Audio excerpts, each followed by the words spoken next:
Hello everybody, good afternoon and welcome to the United Stand. It's the big ting. It's Manchester United against bloody Burnley, and I think today we will put to bed that Burnley thing that we have whereby they keep providing us with calamitous clown moments. I think we're going to do it today. I'm very, very confident we're going to do it today, especially after yesterday with the treble no longer a threat to this great, great football club. It's time to finish Dyche and Burnley as well. So we're up for this. We're excited about this. And look, I am excited about this one. And there's a few things I want to talk about before the team news is official. There is some talk and some concerns about a European Super League. And five of England's top clubs looking at a European Super League and not very happy about the new Champions League format.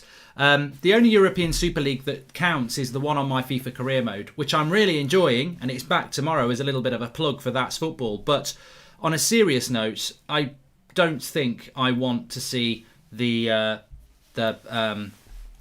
European Super League. I don't think I want to see that, to be honest with you. Expecting a lot of Dyche impressions, says TA. Well, we'll see. Can I just say as well, big VAR out, says Amy Assi. I mean, look, I'm not an Arsenal fan, as people will know, but I do think that offside on Saka was absolutely ridiculous. But people will get onto the page that I'm on soon. It's not about who you support. It's about the club. It's about the sport you love. It's not about who you support. It's about the sport. Sport, not support. And we need to collectively, as fans, we need to shout this out. Shout it out big time. Can I just say a big shout out? Talk about shout outs. I am wearing some of the Boohoo Man clobber as per usual. We are sponsored by Boohoo Man for today's watch along. And as always, I'm wearing some pieces of the Boohoo Man activewear. As I mentioned last time on the show, there's a really cool feature in this Boohoo range. They have hidden QR codes in their new collection, which takes you straight to the Boohoo site, where you can take advantage of their amazing 40% discount that they're giving away to United Stand viewers. All you've got to do is hit the link in the description and scan the QR code on their clothing and use the code United Stand to get that great discount.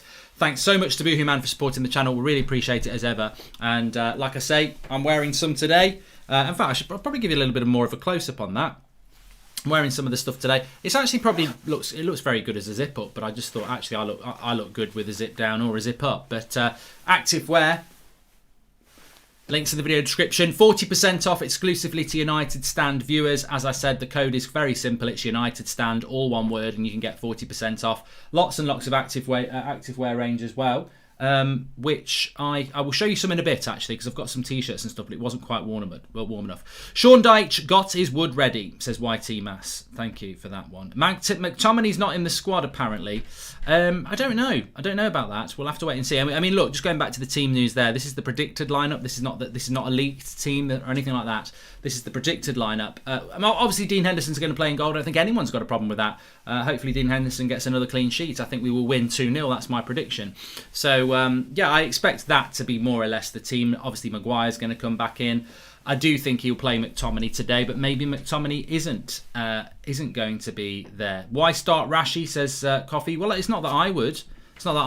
I just think, and Nazra says, and Nazra, who's one of our members, you stand out, Nazra, with your little United Stand members badge next to you. Big shout out to Nazra. You can become a member by clicking the join button, and it does stand out in the live chat like a king or a queen. But you stand out. Very well done. Nice to see the member badges. Always forget that. Declan Franks as well.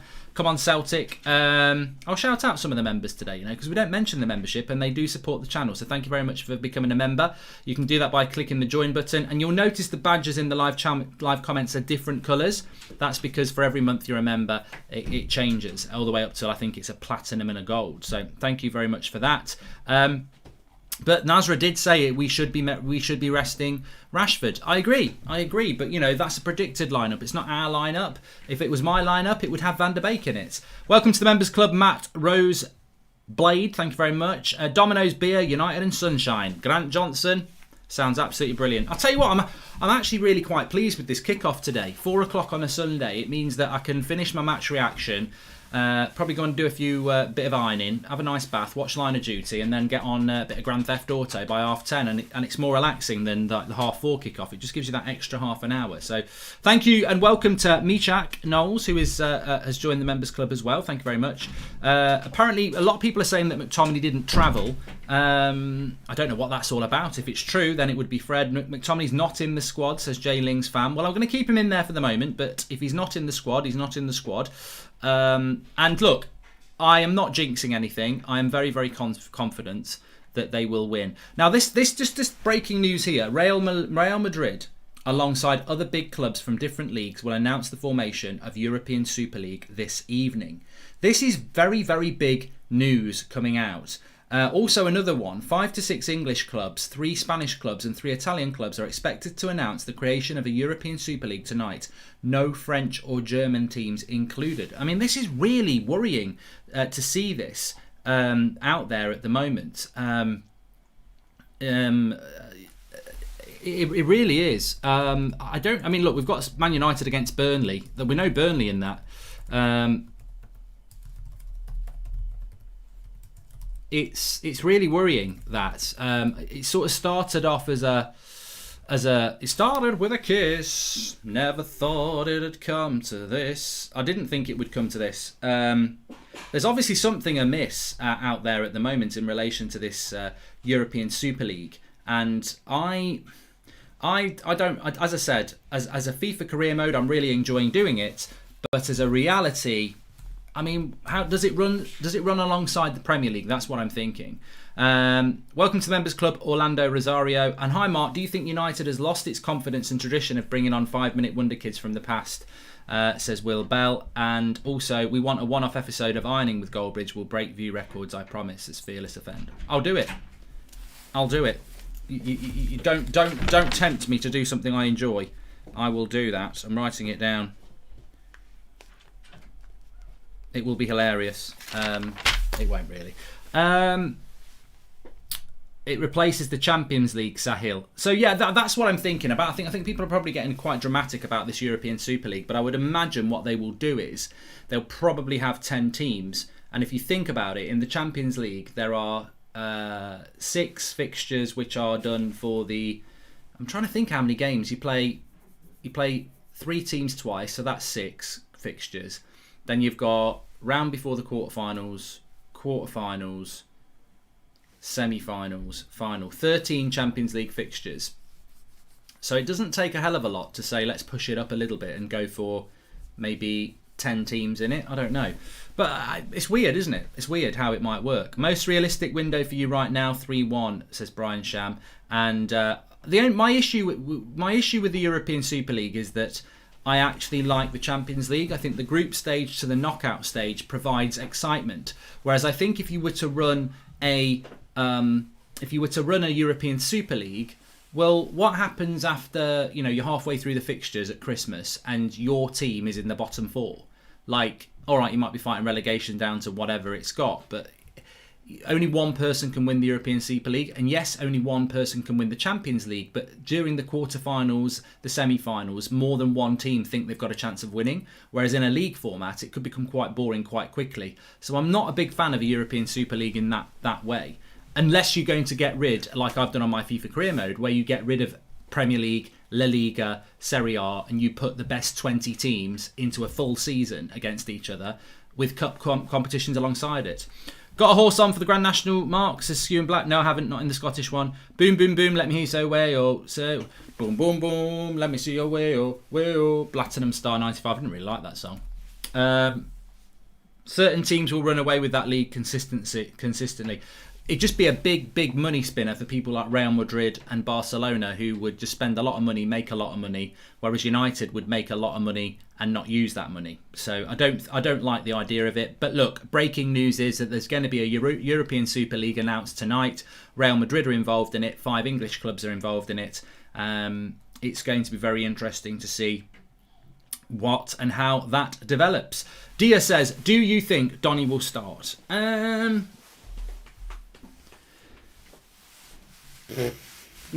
I mean, I had to sort of pause for a moment, but no, I don't think that he will. I think Ollie's going to try and win this game. Look, the way Ollie spoke in the press conference, he's still harbouring hopes of winning a Premier League if Man City collapse, which they won't. But to me, it's about a lack of trust. I just don't think he's going to use Twansebi, Van der Beek, Brandon Williams, Diallo, Tellez. He's not going to use those players until the damage is done. In relation to, well, if I play them and we lose, it doesn't matter. I don't think he trusts them to use them in games where we might still have a race on for second or an outside chance at first. Hey Mark, have you heard about Man United buying a soccer team in Australia? Yes, Neds. My reaction to it is not really bothered, but some people might be. Please won't be allowed to participate in the World Cup if they are part of the Super League, says Hamza. Money talks. Football, people who, clubs and players will just run football. That's the way it's always going to be. Mark, I think it's players who don't like to play with Donny van der Beek, and Ali has no part in it. No players other than Matic wish Donny van der Beek on Instagram. Please read this. But that's a bit of a conspiracy. I don't think that's got anything to do with it. ETA for team news is probably going to be in the next 21 minutes, but we will probably get leaked team very, very soon. It's obviously we don't have a leaked team at the moment. The team that I've got on the screen at the moment is a predicted team. There will be a leaked team coming out, but at the moment it's a predicted team. And look, maybe we will get. And like a lot of people are saying, leaked team news has been a bit bone dry since, and I'm quoting Mr. Lyons here, I've just seen your message in the group chat, since that Brighton game where Manchester Evening News leaked the team 3 hours early. So it has been a bit better. Look, I prefer this. I prefer it where the team doesn't come out until just before kickoff. I think it's something that should be happening at the club. I mean, I personally knew the Liverpool lineup 4 hours before kickoff in January. So there are leaks in that dressing room that hopefully have had a bit of a kick up the backside, because we don't want to see that. But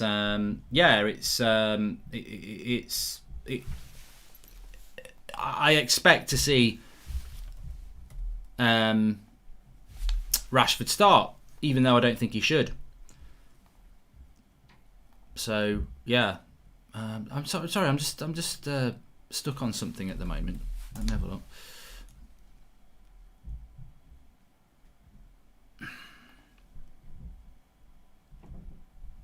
Smile, an everlasting smile.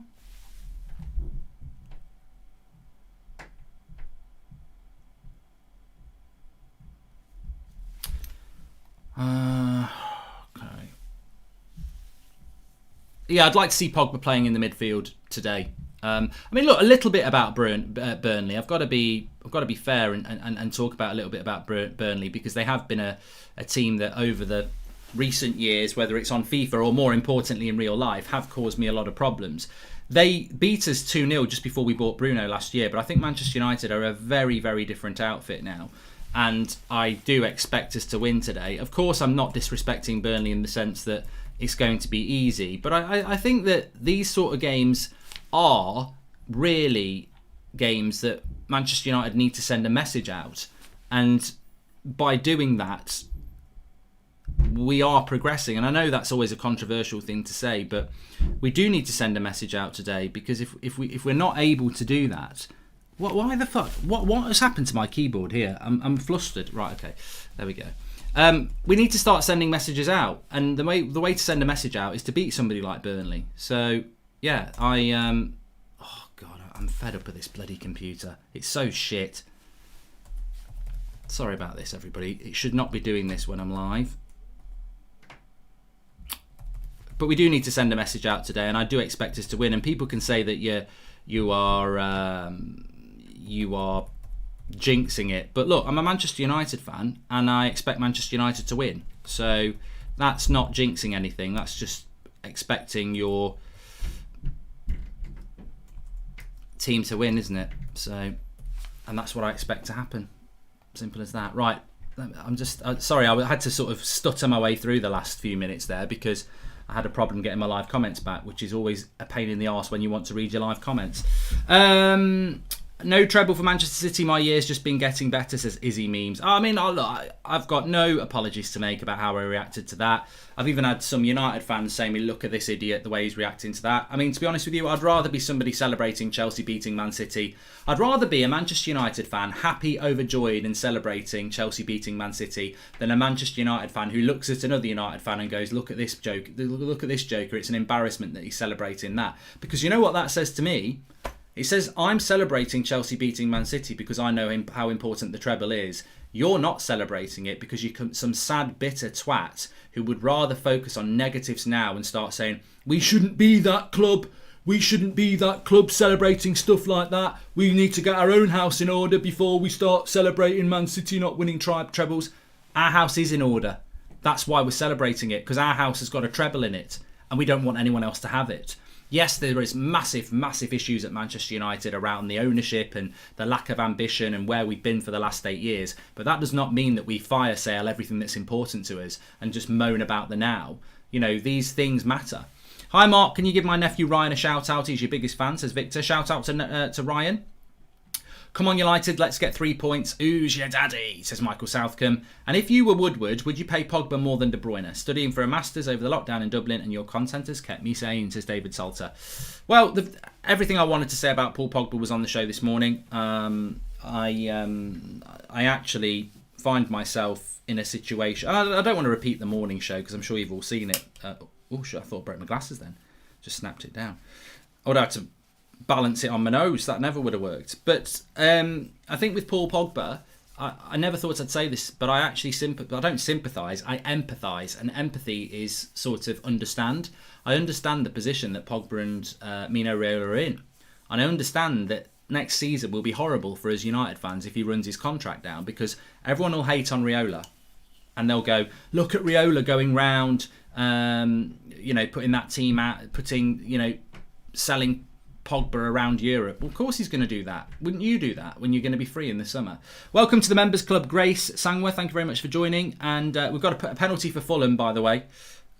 I'm just going to put that on, actually, because I've actually got the Formula 1 on here.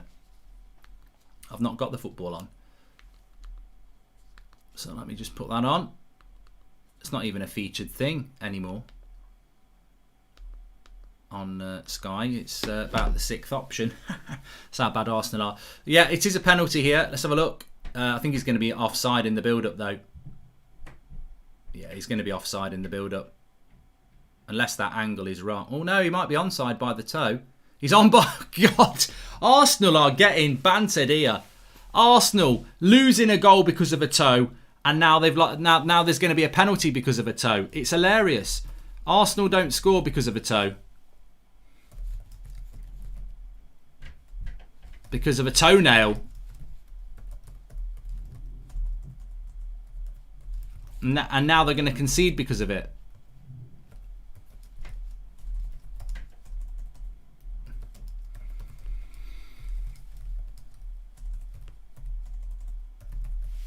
It's been given.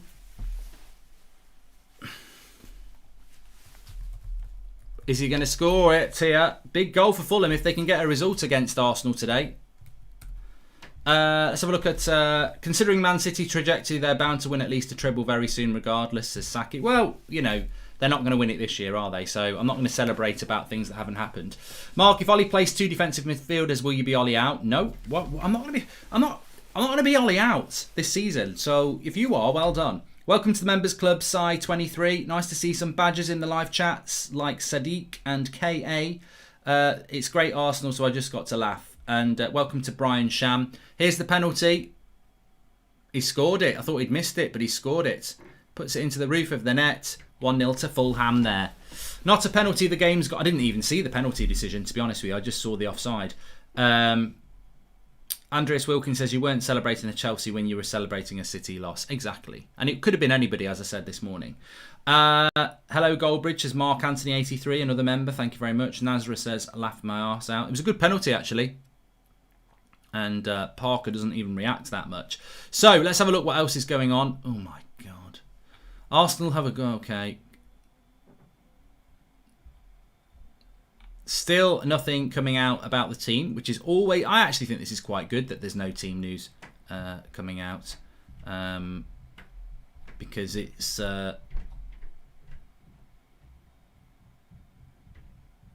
interesting. The European Super League, we're just going to have to think about that. A few people talking about the team news. Nothing coming out at the moment in relation to that. Of course, you know, I think a lot of it comes down to what's his name at the Manchester Evening News. His name escapes me, but seems to think he's Manchester United manager. Leaks teams out, and now teams can't be leaked anymore. You know, starts a campaign against David De Gea and gets a new goalkeeper in. You know, thinks, you know, starting a campaign that Erling Haaland's the #1 striker we need to buy. I mean, I think he thinks he's doing Ollie's job. If you were to sack Ollie, who would you replace him with? I'm not sacking Ollie. I'm not talking about sacking Ollie. We're going to win today. We're going to beat Burnley. We're going to beat bloody Dyche. And we're going to celebrate a good weekend where Man City can't win the treble and Manchester United win again. Congratulations to you both, says Chandraudri. And hi, Mark. It's my 3rd marriage anniversary. Can you give a shout out to my wife, Pragati? Hope United get 3 points. Shout out to Pragati. I've probably pronounced it wrong, Chandrade Singh. But happy anniversary, and I hope you have a good day. And I'm very confident Man United are going to win today. Just M, he's going to get blocked. Goodbye. I can't be arsed with this stupid stuff anymore. I think, you know, I do feel that sometimes I have to just sort of put my hand up and say I'm not having this anymore. This football is not. I do not want football to drift too far from the great game that I grew up loving. And I just think that there is a bit of a modern twatness out there where you can't even predict your team's going to win anymore because now you're jinxing it. I mean, just grow up and go and watch AFTV, because that's not the sort of level of football conversation I want on this channel. I don't think anybody wants it. We can't predict our team's going to win because then we're jinxing it. What are you doing? Like, what are you doing? Like, how do you live your life? Like, what sort of weird powers do you think I've got? Oh, Man United are going to win, therefore Burnley are going to win. The word just doesn't work like that. It's not called jinxing. There's probably a load of Man United fans think we're going to lose today. Are they jinxing a win? Like, come on. You know, you've got to have an opinion. This United game is going to be more one-sided than the Jake Paul fight like last night, says Nick McKay. I feel sorry for people who actually paid for that fight, and I feel even more sorry for the people who stayed up and watched that fight. As I said this morning, I've seen worse scripts on Hollyoaks. It was so bloody scripted. Have you seen the guy who lost? He's been pummeled 20 times in a UFC ring before in the head, and then he goes and tumbles down to Jake Paul punching him. Come on, what a joke! I've never seen anything so scripted. At least football is isn't scripted. We hope. Imagine if that came out. Lots of people saying they hope Donny van der Beek starts. You and I both. I really hope he does start. The lineup's out in 10 minutes. We've got a predicted lineup there. Although a lot of people are saying that Scott McTominay won't start. I think he will not. So I don't know whether he's going to start or not, is what I want to say, as I stumble through this bit. But I think that he probably won't start. But I'm going to keep him in there because that was my predicted lineup. And I think it's always nice to keep the predicted lineup for when the original lineup comes in to see how accurate we were with the team. Because that's something we've lost over the last few weeks and months. We always used to have the predicted lineup like that, and then you'd see whether it transpired to be correct against the real team. Big shout out to Boohoo Man, by the way. I am wearing some of their clobber today. In fact, let me just do this. Let me go here. So I just want to show you something. Let me show you. Let me show you. Let me show you. So you can get 40% off with Boohoo Man active weight range. I'm wearing one of their tracky tops at the moment. Active wear, 40% off exclusively for United Stand viewers. Just use the code United Stand. But my plan was to wear some of this stuff, which is really nice, but I just couldn't wear it because it's. I thought I'd get a bit cold, but nice sort of black and lime coloured top there. They also do it in the white. These are brilliant for like if you do go down gym. That's what I'm basically showing you. If you go down the gym, grey and white one there, and they do come with the shorts as well, which you can get in all sorts of different colours as well. That way around. So I've got my gym wear sorted. 40% off, link in the video description. And I'm wearing some of the stuff, I'm wearing one of their Boohoo Man activewear tops as well. So link in the video description, 40% off. Big shout out to Boohoo Man. Right, let's come back to the live comments then. I can see people saying City can still win a treble. For your attention, without the FA Cup, it's not a treble. Sit down, City fans, or should I say Chelsea fans. Shiam, if Manchester City win the Carabao Cup, the Champions League and the Premier League, they've done a treble. The thing is, they haven't done the treble. Liverpool did a treble in the early noughties and they wouldn't shut up about it. The Carabao Cup, the FA Cup and the Europa League. No, it wasn't even a Champions League. And Carragher even says in his autobiography, I actually think it's a harder treble to do because cup competition is harder. I mean, Carragher's come out with some good comments. He's come out with some stinkers. That is an absolute stinker. You know, how can it be better than the United treble when you don't even win two of the major trophies that we won? The Carabao Cup is a Poundland FA Cup. The Europa League is a Poundland Champions League. And you didn't win the league in it. So, look, Liverpool did a treble and tried to pretend it was as good as ours, and it wasn't. Man City may well do a treble, but it's not the treble. It's a fake treble, says Nasra. And, yeah, you know, let them celebrate it. I don't mind Man City fans saying that they've won a treble. Let them do it. But their banter's on them. They know in their hearts it's not the same. It's not the same. So let them carry on. That's why I celebrated yesterday. Zane says, Arteta out. Come on, Burnley. Poor old Zane. He's thrashing around like a fish out of water. Those last gasps of oxygen. And he's wasting them trying to be notorious. Hey, Mark, why do you think we lose the ball so often? Is it training ground or quality, says Akash? I mean, look, we've got 5 minutes till the team actually comes out. But I really do like that point by Akash because I don't know whether you did watch the Chelsea-Man City game yesterday. I'm sure many of you did watch it like me. And apparently McFred, midfield, Rashford, Greenwood and Pogba all starting. So McTominay is in... I don't know how confirmed that is, by the way, but apparently... that's what's going to happen. There's a further development on the European Super League as well by Mohamed Boufafsi, who says, in the coming hours, 12 very big European clubs should formalise the creation of a European Super League in its first version. There are no French and German clubs. There's a war going on with UEFA, and that includes 3 Spanish clubs, 3 Italians, and the English clubs. So English clubs at the forefront of it there, which is interesting. Very interesting how that's going to develop. We'll have to keep an eye on that. But team news is going to be coming in very, very soon. I'm just trying to find out. There's a few little leaks coming out.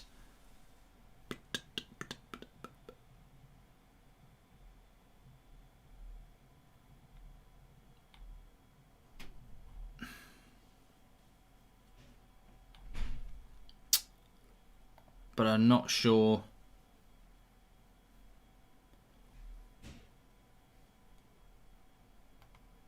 Apparently McFred in the midfield, which it may well be. I wouldn't be surprised. I wouldn't be surprised by that at all. Lots of stuff going on. Anyway, what I was going to say is that if you watched the Chelsea game yesterday, the way they moved the ball around was absolutely fantastic. And look, I don't put that down necessarily to Tuchel, but obviously it comes from the coaching. They passed through a City press relentlessly yesterday, and it was amazing what they did that, and that's what we want to see from United. I want to see a United team so confident from centre back to striker, from midfielder to full back. I want to see that ability on the ball, and they were just. You know, a lot of the time. The funny thing is, I was watching Chelsea, and at times they weren't getting anywhere. They'd go to the edge of the box. They'd have to come back to the centre back position. They'd go to midfield. They'd go to the edge of the box. They'd come back again. But they just kept relentlessly moving the ball around. Chilwell did it. James did it. Silva did it. Kovacic did it. Kante did it. Mount, Ziyech, and Werner did it. They were just very, very good at moving the ball around. And that, to me, is what I want to see United do. And look, I am no Chelsea fan like you lot, but I can appreciate good football. And it wasn't even that they were creating chance after chance after chance, but it was the fact that they were under pressure and they still kept to the principle of we want the ball, we want the ball, we want the ball. And Kovacic didn't start, and I think he's a very good player, but they wanted the ball, and they kept using the ball. And I think that Man United, we don't move the ball that, and of course, one of the things I've always been very, very big about is a lot of it was 1-2 touch. a lot of it was pass and move. Like United, we can't do that because we're obsessed with this pass, control, have a look, pass. It's the tempo of the passing. So it's called coaching, says JT. Yeah, it's comes from the coaches. I think you could drop Bruno Fernandes into that Chelsea team yesterday, Paul Pogba into that Chelsea team yesterday, Luke Shaw into that team yesterday, and they wouldn't not be able to do what Chelsea were doing. But they've got to be set free to do it. I don't know what's happened in the Formula One, but apparently there's a red flag out there at the moment. In fact, I might go back to that because it's probably more interesting than watching Arsenal lose to Fulham. Team news is going to be coming out very, very soon. I hate the Super League idea. It's ruins football, says Cave. So we've got a red flag out at the moment. The session has stopped. I don't know what happened in it. The race is crazy. I've got it on. Hamilton crashed.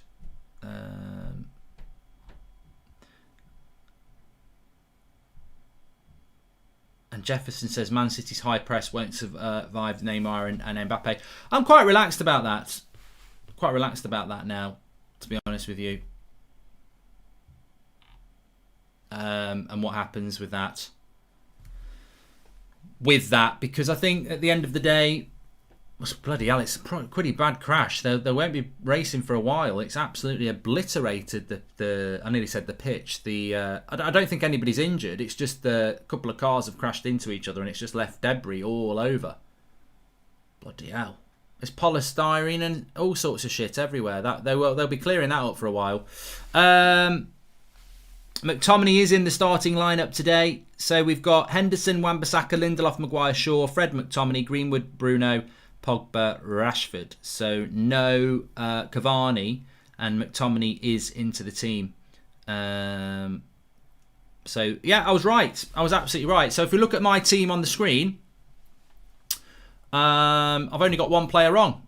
So I was right. I was right about that, wasn't I?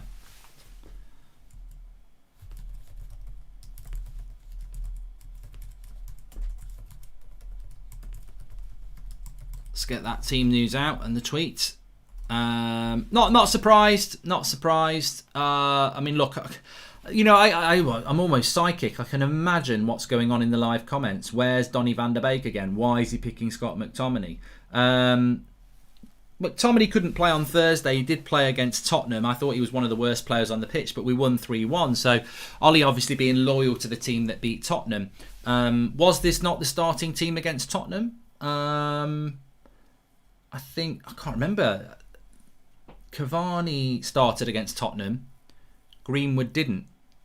So yeah, just one change from that team.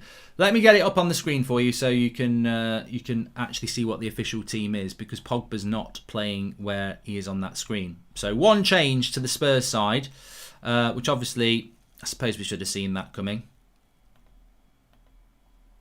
So where's Paul Pogba?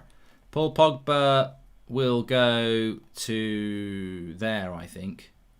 I think Marcus Rashford will therefore move over here. Mason Greenwood will go up here, which I quite like actually. Edison Cavani won't start, and obviously Fred will come into the midfield there. So that's your United side. What do you think about it, everybody? What do you think? Rapsinger, Chamberlain, what's your thoughts?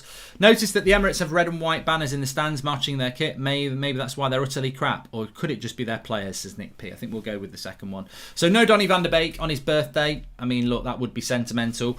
He's on the bench with Cavani, Matic, Mata, James, Williams, Twansebi, Tellez and De Gea. I suppose the most interesting thing is now we're starting to... I mean, this is the big thing for me. We're now starting to see what happens. This irritates me. This irritates me. Look at that bench. No Diallo now. Diallo has been on the bench and not used, and now he's not even making the bench, because we know why he's not making the bench. People like Wan Mata are back, Dan James, Matic. These players have to have a place on the bench because their wage justifies it. And this means no youth, no exciting youth on the bench. Against Burnley, what if we're 3-0 up? You could use Diallo for half an hour. Oh no, let's keep playing Dan James and Wan Mata, who we know absolutely everything about. Let's not use a winger that's played in the Champions League and played in Serie A and cost us 35 million. Let's not see what he's all about before the summer. Let's bin him off to the under-23s and get Juan Mata back on the bench with Dan James. I mean, that is more irritating to me than Van der Beek not starting, because I look at that bench and I just think, ugh. Apart from Donny van der Beek, it bores the shit out of me, because Twansebi, Tellez and Williams will never get used. James, Mata and Matic, I can tell you what they're going to do with my eyes closed. And obviously Cavani's very good, but it's just not a very exciting bench. And this is what I've been on about for a very long time. We're full of fucking deadwood. We're absolutely full of deadwood, and it's, you know, we need to remove so many of those players. But I've got no confidence that we won't be seeing that bench next season. I've got no confidence that we won't not be seeing that bench next season, because why would you use it at this stage of the season? Why would you want to use, you know, that bench when you could be using people like a Diallo? With no clubs like PSG or Bayern, Premier League clubs could rule the Super League, says Simon Grandster. I mean, it's very worrying developments around football in relation to that. It's money, and it's sad. And at some point, I don't want to get into the Super League conversation too much because we don't know the official side of it. But if Germany and French clubs are not going to be in this Super League, it's not a Super League, and therefore it's a money league, isn't it? So, I mean, look, we'll have to see what the developments are on that. Fred's out of line. Yeah, let me just sort that out there. Okay, and then come back. So that's your team on the screen. I like the fact that Greenwood's down the middle. Obviously, Rashford playing.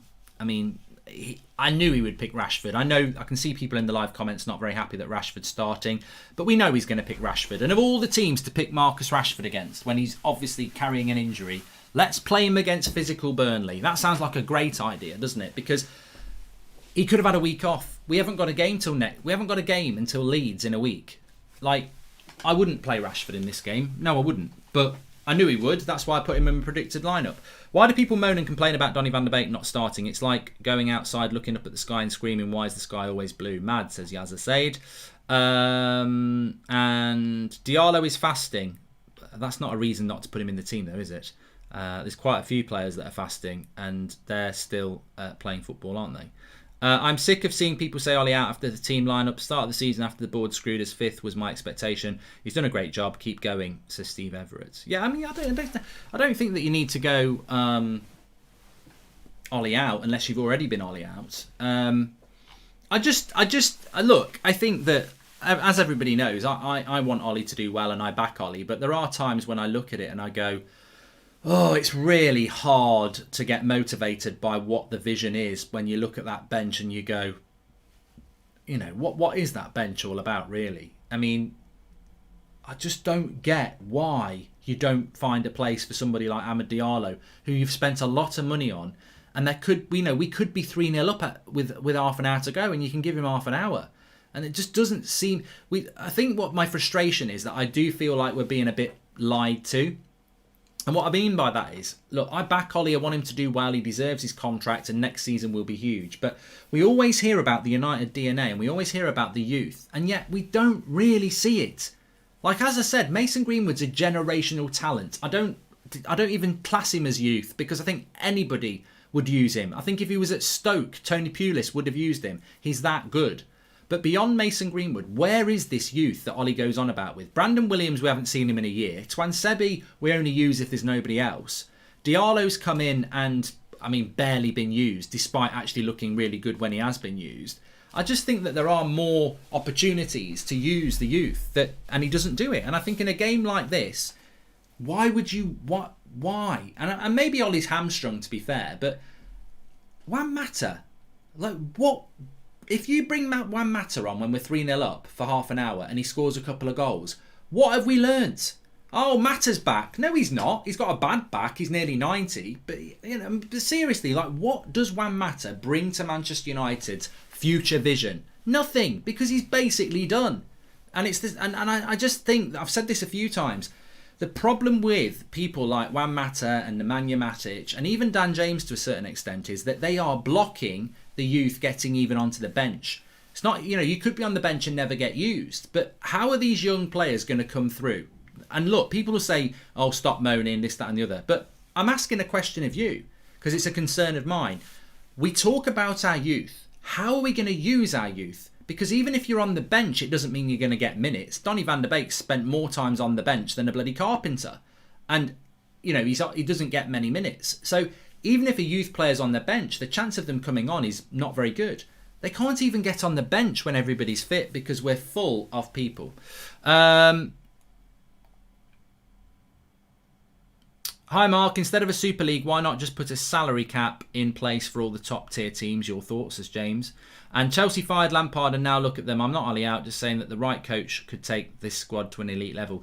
Oh, I don't agree with that, Paul. I mean, we are second in the league. I'm firmly confident that we're going to win today. And, you know, I'm hoping Mata and Matic are being put in the shop window, says Dan. Yeah, me too. But I've been thinking that for 2 or 3 years and it doesn't seem to happen. We'll probably give them a new contract. 12 clubs who have agreed to join the European Super League are United, Liverpool, Man City, Arsenal, Chelsea, Tottenham, Barcelona, Real Madrid, Atletico Madrid, Inter Milan, AC Milan and Juventus, says Hype Note. I mean, I must look at that Hype Note, to be fair, and say, why are Arsenal in it? You know, if you're in Leicester City, you must be. There'll be a lot. This could have big ramifications for the Premier League as well. I worry about this. I really do worry about this European Super League thing. But what will fans do? They'll grin and bear it. They won't stop going. They won't stop getting behind it. But hey, Mark, love your content, mate. Can you do an Alan Partridge impression? Seems like you're like that sort of sensor. No, I can't do him, Jake, to be honest. And if Paul Pogba was available on a free from somewhere else, would we pay him 500k a week? If we would, what does that mean for the contract renewal? In the time he's been with us, he's cost us 600k a week, says Philip Parr. Where's my man Twan Sebi, says Godwin. No chance. No chance. European Super League will ruin football, says Ben Eels. Well, we need to focus on what's going on in front of us, which is Manchester United against Burnley, of course. But I think it's going to be interesting to see. LW2anyone says, with the European Super League, they will still continue the domestic leagues. Yeah, they may well do, but what's the incentive for an Everton or a Leicester or a West Ham if they're not in the European Super League? Like, how do you get into the European Super League? Can you get relegated from a European Super League? Or is it just the big boys getting richer? And that's the problem, isn't it? I'm not saying that the plan isn't to carry on with the domestic league. I'm sure it is. But where is the incentive for a Leicester or an Everton? Can they get into the European Super League? It's interesting, isn't it, in that sense? And I suppose we'll see what the news is going to be a little bit later on. But we've got a big game. Some people are just saying, what do you think about the team, Mark? Because you haven't spoken about that. That's a very, very, very fair point. Well made. Would a top manager start McTominay and put Pogba on the wing? Absolutely ridiculous, says Jay Ling's fan. I mean, I've got to be fair. I do quite like Pogba in a more advanced position, and I think it's created more chances. I'm really interested to see today if with Pogba there and Bruno there, we create more chances for Greenwood again, like we have done for Cavani.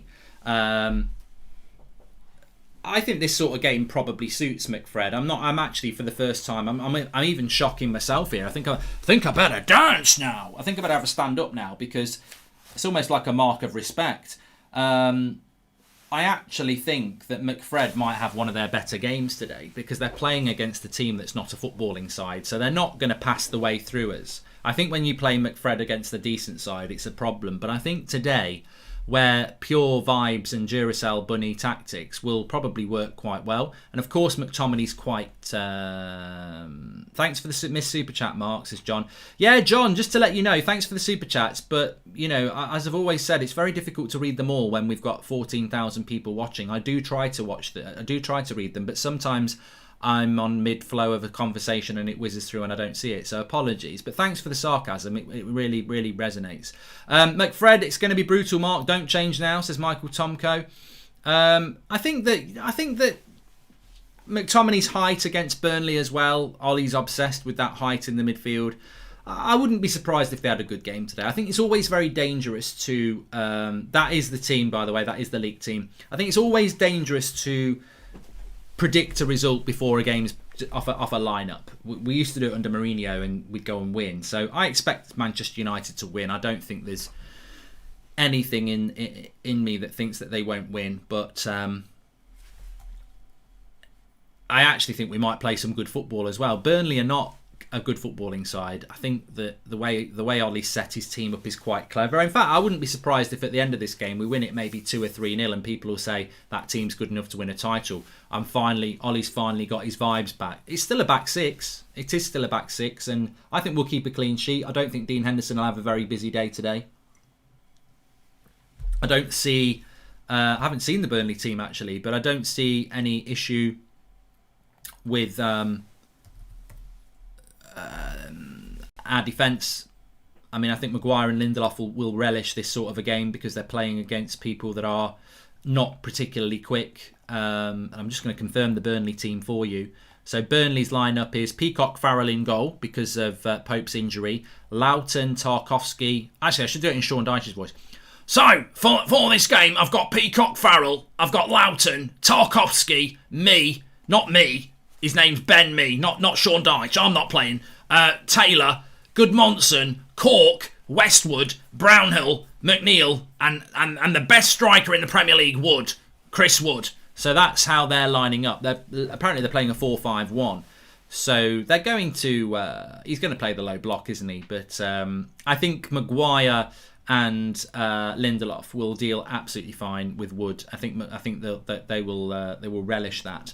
These American owners are trying to turn football to American football. The Euro Super League is nonsense. And why isn't Donny starting today? Would have been the perfect game for him today, says Joel Morris. Absolutely. No, I mean, look, I would start Donny.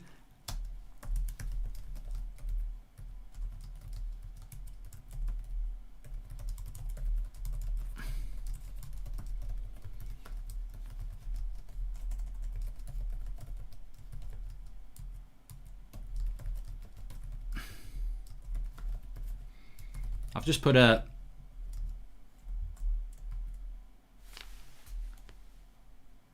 tweet out on Twitter if you want to retweet it. If you're against the European Super League, look, one voice can become many other voices.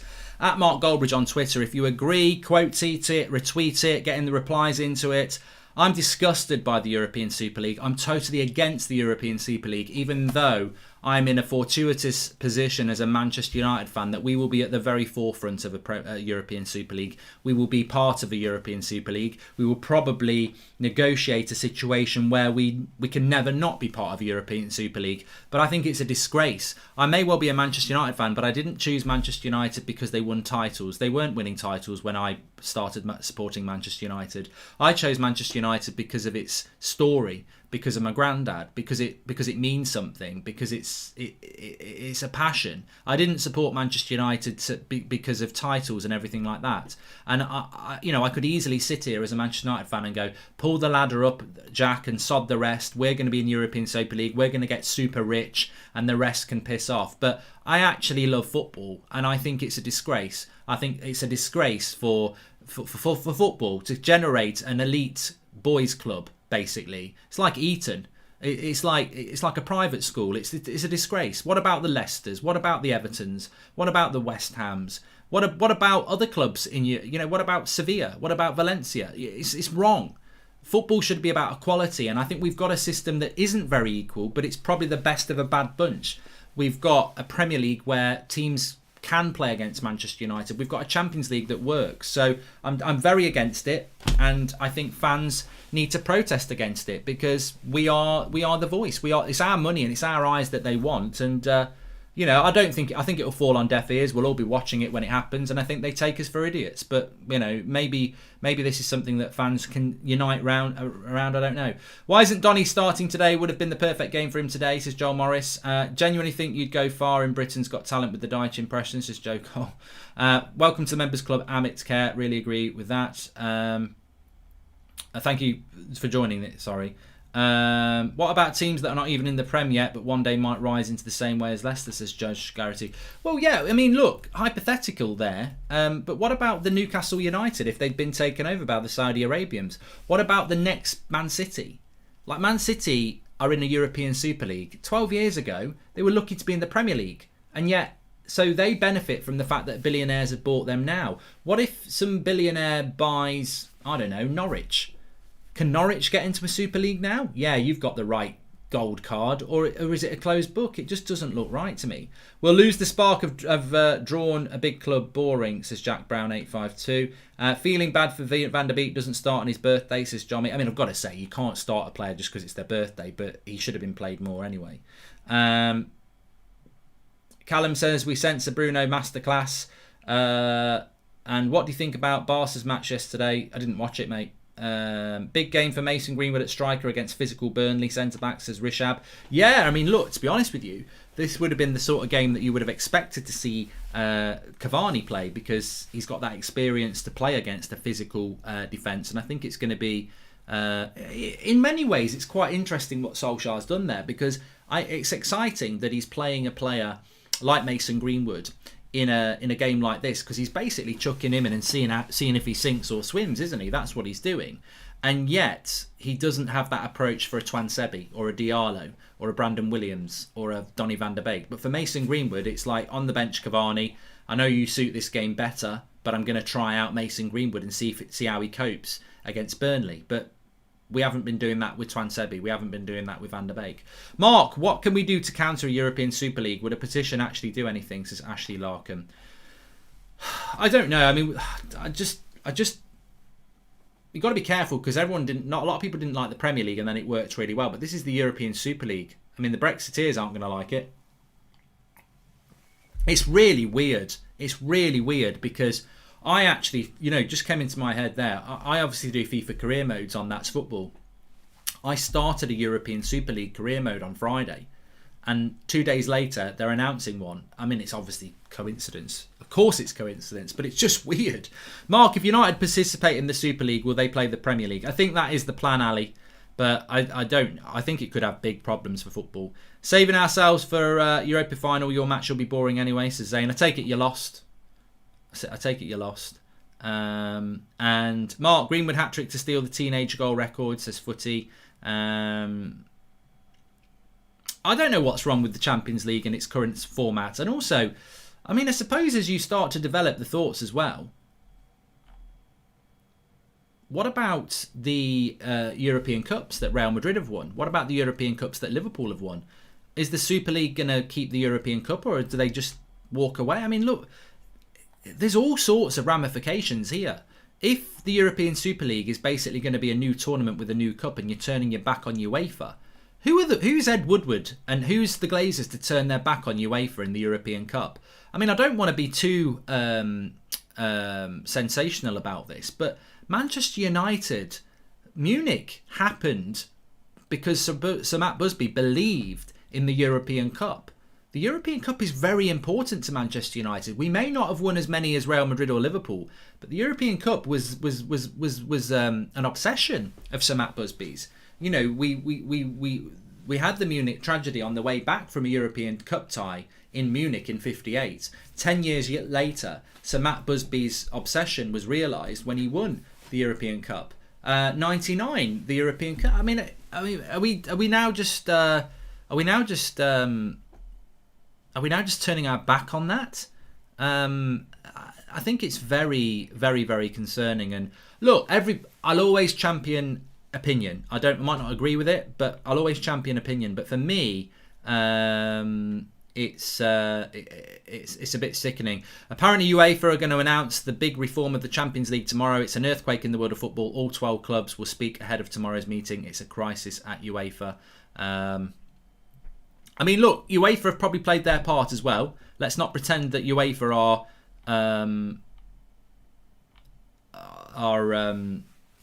are great. I mean, I don't know why, the Euros have been changed, haven't they, this year? I don't know why we keep changing things. I mean, I watched England play San Marino and I was like, they may as well play the dog and duck and not travel. I mean, this expansion is always, UEFA want money as well. Expanding things all the time is about money. 3 European tournaments, remember, as well. They want another, Poundland Europa League. And I'm like, you know what?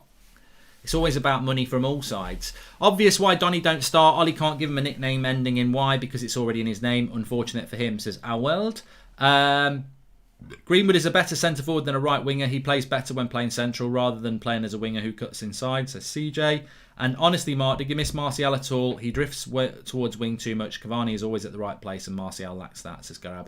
I miss Anthony Martial of last season. I think he's had a bad season this season, but I'm not gonna give up on him. If Super League happens, City can't beat our treble, says Rudy. I know, but it's right. You know, I'm a lot older than some of you, and these, you know, as I said yesterday, I'm celebrating the treble, and because history in football is important. It's what you know. It connects us with our past, and Manchester United have a rich tapestry and past. I don't know. We're gonna have to see what happens with this. I'll probably end up doing a video on That's Football a little bit later once we know once we know what's going on. But I don't like the idea of a Super League at all. Advath says, I'm worried about Lindelof, Mark, because he's not physically strong. Thanks very much to Boohoo Man. 40% off for United Stand viewers. Links in the video description. The code is United Stand. I'm wearing some of the Boohoo Man stuff. This is an elite top. If you want to go running, if you want to just hang around playing football in your living room, if you want to do some shadow boxing, or you just want to play computer games like I'm going to play later, it's a really nice top. And actually, you can zip it up full and look even cooler. But they do have this and a lot of other stuff. 40% off. Links in the video description. Thanks very much to Boohoo Man. Appreciate them getting involved. And they do have QR codes hidden in their website as well, which will take you straight through the 40% off. So check that out. Let's come back to the team there then. I mean, look, I like the front four. I don't like the back six. And that's not about individuals. I've got no problem with Dean Henderson being in goal.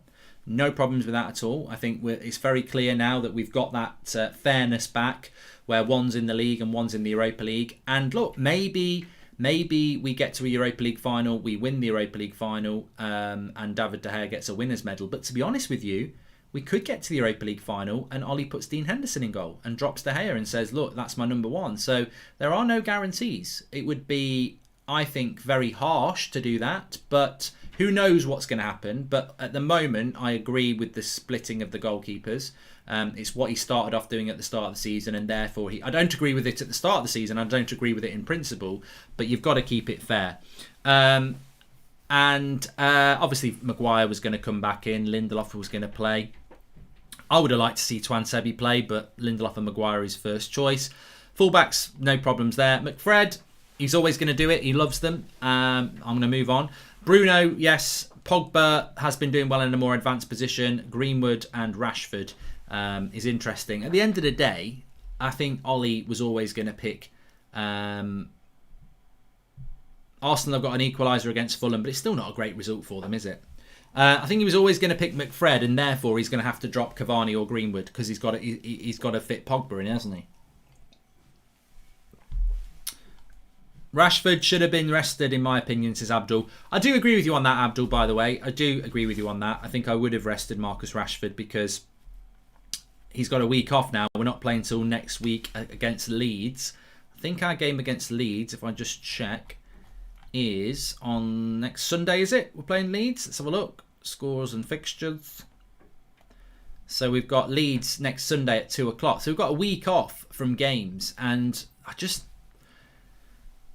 everybody's different. Like, Pep Guardiola gets quite animated. Jurgen Klopp gets quite animated. Sir Alex Ferguson got quite animated. Mourinho gets quite agitated. Ollie says, I don't want to be like that. I don't want to be like that. So everybody's different. If I was manager of Manchester United, which I never will be, because I'm nowhere near qualified like Ollie is, but if I was manager of Manchester United, with what I've seen as a fan and what we hear from the club, he's injured. Marcus Rashford is injured. He didn't train on Wednesday. He couldn't be used on Thursday. It's now Sunday. He's injured. And he doesn't play until next week if I give him another game off. And I've got massive games to come and the Euros. It's absolutely logical to not play him today. And as we know, Burnley are a physical side. Now, I would hope, and I would know, to be fair, that he's been given the okay to play, hasn't he? But it just doesn't... It feels like, even if he's been given the okay to play, there's surely some risk there. And we could have just played Greenwood... If you're going to play Pogba in the front four anyway, why not just play with Greenwood and Cavani? Welcome to the Members Club. Zayn Miassi celebrating a goal for Arsenal. I don't know whether it is a goal. Let me just have a look. I mean, I really don't... I mean, I've got to say, Zayn, it's this is the sort of game that, I mean, Arsenal Fulham is basically the new Sheffield United versus Southampton. It's a mid-table battle. But it's 1-1, yeah, it finishes 1-1. Parker's not happy because it's a late equaliser. I don't know what happened. It's not offside, it's 1-1. Right, there's a few comments I just need to bring you in from Ole Gunnar Solskjaer as well. He's been speaking ahead of the game. Let me just bring you those. So, Solskjaer, with Rashford, it's a long time since I've asked him how you are, and he said good, a very long time. So there you go, he's good. We've got to manage him. Well, he's not played or started 3 games in a week for a long time, so when I spoke to him, he felt being a substitute was the best thing. So Cavani didn't want to start. I mean, you know what? I'm gonna call this out here. We all love Cavani, don't we? We all love Cavani, but if that was Paul Pogba, if that was Anthony Martial, I think you would get a very different reaction to Solskjaer saying we've got to manage Martial. He's not played or started 3 games for a long time. So when I spoke to him, he said he wanted to be a sub. You know, this is not the first time we've heard about Cavani saying, I don't want to be fit for this game, even though the medical staff are saying that he should. Now look, Cavani's got to look after himself, and this is what the reason I mention this is this is the situation we've got with Paul Pogba next year. Remember, Cavani's in the last year of his contract.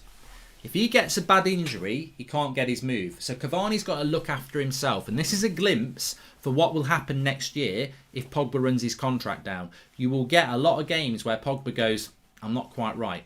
Cavani's right to do it. He's not got a contract at the moment. There is one on offer, but he's like, well, don't really know what I want to do. So he's got to look after himself. And also, he's 34. He's got to look after himself. So, but it's interesting that the way Solskjaer's worded that, I don't think he even needs to put it out there, because the first bit of it's logical. We've got to manage him. He's not played or started 3 games in a week for a long time, so I've put him on the bench. But to add in that when I spoke to Eddie, he felt a bit being a sub was the best thing. It sort of goes back to those rumours a few weeks ago that he's basically, I'd like to start him, but he doesn't want to start, and you don't want that around a player. I think that it sounds like a lot of sense not to pick him.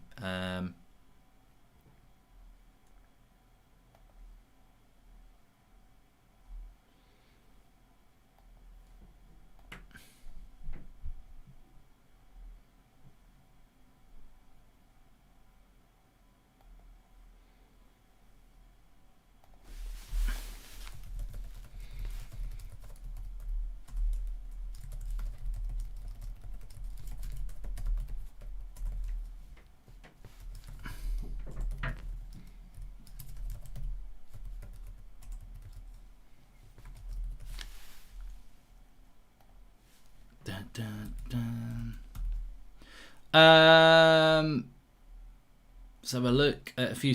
Take nothing away from Ollie. His man management is reminiscent of Sir Alex Ferguson. We just need better coaches and reinforcements. Pogba and Shaw for evidence, as Jake Hope. Good point. And I think Rashi chooses to play in the same kind of situations where Cavani doesn't. And Stray79, I almost want to stand up and applaud you on that one. And I did. I think you're absolutely spot on. I think what you have there is the example of experience, where Edison Cavani has been in the game long enough to know his body well enough to know that playing in these situations could cause me a problem in the future. And maybe he's like, I don't want to play today because if I play today, I might put myself out for a month.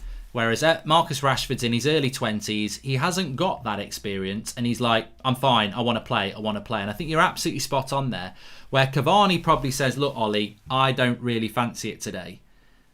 Rashford says, I want to play. And you're absolutely spot on. It's called the innocence of youth, and you're absolutely spot on about that. And that probably is a very fair assessment of where we are. Doesn't mean Rashford's going to get injured, doesn't mean Cavani is right or wrong either, but I think that the longer you're in the game, the more you realise that. And Marcus Rashford needs to be very, very careful about his future in the game because he plays way too much football. But Ollie's come out and said that he's good. He said he's good, and I think Ollie's been very, very clever to push it onto Marcus Rashford over the last few weeks and say, look, we're guided by the player. And I think that's become very, very clear that we are guided by the player. Okay, we're not. I'm trying to get Flex on here, and I can hear. I will be able to hear him, but I can't get him on visibly at the moment. So 1 moment.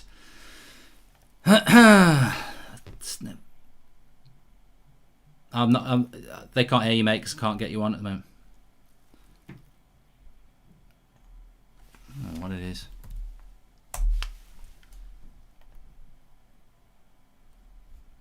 Not 1 minute. Every time.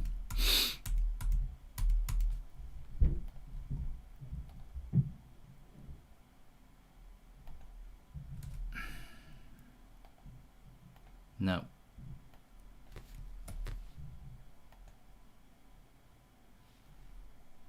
There you go. Got it now. So, yeah, we can hear you now. Yeah, give us your thoughts on the team news, Flex. Yeah, strong team. It's interesting that what you're saying there about Ollie saying about Cavani. With the situation that he's in, and we know how unfit he can be or how injury prone he can be, I don't really have an issue with it. I heard the tail end of what you were just saying there, that of course he's going to look after himself. Like he has to do it. I don't blame him. It's just the situation we've put ourselves in with a player of that age, with a player who we've only given a 1-year contract, with a player who's basically is keeping us on a string, letting us know when he feels ready. You know, that's the situation we're in. And then on top of that, I thought it would have been enough taking him off early when we did midweek. I thought that would have been enough to see him start this game, which is why I probably didn't even want to see him start that game, because I really wanted him for this game against Burnley. I think he'll be good in this game. But it is what it is, and I think Ollie has to manage that appropriately because of the situation that we've put ourselves in with the decision to keep him here or to sign him in the first place. And I think Ollie's right. We do need to manage him well. He doesn't, like we said at the beginning of the summer, the end of the summer when we got him, we were like, he ain't going to be able to play like 3 games in a week and stuff like that. And on top of that, he's only just come back to fitness. So I don't mind that. The Pogba situation is interesting though, because it's almost like that's probably going to be Pogba's position until the end of the season now. Do you know what I mean? It's it's going to be interesting to see how that affects Marcus Rashford, because both of them are better coming from the left if they're going to come from the wing. I think Rashford is struggles on the right hand side for me, but I agree he still needs to be on the pitch because that's our best players there. You know, Greenwood, Rashford, Pogba, Bruno. We need these guys playing. So yeah, I can't see Pogba playing midfield for the rest of the season unless he really mixes it up. Why do you think that is? I mean, I do have a theory. I think I mentioned it to you last time that with Pogba and Cavani, I mean, you've got Cavani up front, and then you've got 3 attacking creative positions. And I think when it's Bruno, Rashford, Greenwood, there's not enough creativity from Rashford and Greenwood because they're attacking wide players. Yeah. If you put Pogba there, you've got two Brunos, and suddenly we've seen more creativity for our striker. So I do like that. Yeah. But I still think you've got that McFred thing behind you, where basically I'd like to see Pogba drop in next to Fred and Van der Beek come in next to Bruno, because then you get the 2 creatives and then you get Pogba centrally. I agree with you though. I think he's going to stick with this Pogba thing. And a lot of people were saying that, oh, you've got to give Ollie credit for this. He's realised. But I seem to remember that, I don't know whether it's credit or he stumbled on it, because I remember when we were talking about the Liverpool game away, Anfield. Yeah. He just found a place for Pogba on the wing. He did. We didn't attack him at Anfield. He found a place. And of course, Pogba's a fantastic player. So I don't know that it's tactical genius, or rather than he's shoehorning him in and he's such a good player, Pogba works there. That's what I did say this. I've said this in a lot of shows, that because Paul Pogba's that good of a player, just by playing him in most positions, he's clever enough and good enough to have an impact on the game because he's that good. His best position is not the deepest line midfielder screening the back 4. But guess what? Because his range of passing is so good, because he can get forward in the right moments, he can still impact the game from there. His best position probably isn't a winger on the right or the left. But guess what? Because he's a clever player and he's like he said in his interview, he plays with players who give him beautiful passes, who understand his movement. Players like Bruno, like Cavani. If he plays with those types of players from wide positions, again, he's clever enough to impact the game. So you're right. It's not actually playing him in his best position for the team. It's playing him in the best position for the team at this moment we're in, because Ollie is clearly saying McFred is my engine room. I'm not really looking to play that. I've played a lot of partners with Paul Pogba, and the balance just isn't right for me. That's his decision, and we've done okay, but we need to see more in that, because we know the limitations of McFred. But I still think that because Pogba is that good, he can play on the left, he can play on the right, he can play deeper line midfield, he can probably even play number 10 and still impact the game on somehow, because he's just a top player. Yeah, definitely. Look, I definitely like Pogba in that position. I still see the big weakness in that team. It's still Magaluf, it's still McFred, and are we being blinkered by the fact that we're better as a front four with Pogba? I think that he gives creativity and makes Bruno more creative, because he hasn't got to do it on his own. But I still think that the McFred thing is an issue. Still not right. Yeah, still not right. It doesn't mean, put it this way, if you're looking forward into next season and say Pogba does stay, the answer isn't, we'll just keep playing Pogba on the left wing because that's his new position, and make Marcus Rashford play on the right, and now we don't need a centre midfielder because we've got McTominay and Fred. Yeah, you're right. We still need to go and get that proper. If Pogba has to go out to the left as a more permanent fixture, we need an attacking central midfielder, like kind of in that pivot as well, alongside the defensive. That's the whole point. Well, the interesting thing about Pogba is he's effectively playing the position that a Jack Grealish would have played. So it shows that maybe it does show that position. And look, Man City do it with Bernardo Silva. There's a lot of clubs who use two attacking midfielders. One sort of plays to the width, and obviously him and Bruno will swap around a lot. In relation to Burnley, they've been a thorn in our side for quite a while now. It's not just my FIFA career mode. They're also that 3 years we've not beaten them in home and away since the 70s, and we've not beaten them at home for a long time as well. But I'm very confident about this game. Yeah, I see. I've got a bit of that worryingly. Usually when I'm confident, it all goes to shit, but I've got a feeling we'll win 2-0. I think we'll keep a clean sheet. I just think we've scraped through some games with bad performances, but the results have been there, and then it's kind of transpired into. I think that Spurs second half performance really kind of give us something to go off there. I know against Granada second leg it wasn't amazing, but it was a professional performance, and I just feel like we're in a positive thing, and I think we've got certain players coming into form at the right time. I think Paul Pogba's timing of coming into form is perfect for us. He's going to be massive in this running. I said that before, and I stand by it now. Cavani coming into form, even though he's not playing today or not starting today, is massive. Letting Rashford have that little bit of rest where he needed it so he can try and come in is good. Mason Greenwood coming into a little bit of form at the right. I just feel like little things are coming together. Not massive, but little things are coming together at the right time for this running. And I think we're in a good space to go and, to beat Burnley. Won't be easy. Never is easy against Burnley, even when you do beat them away from home, because we haven't beaten them at home for 3 years.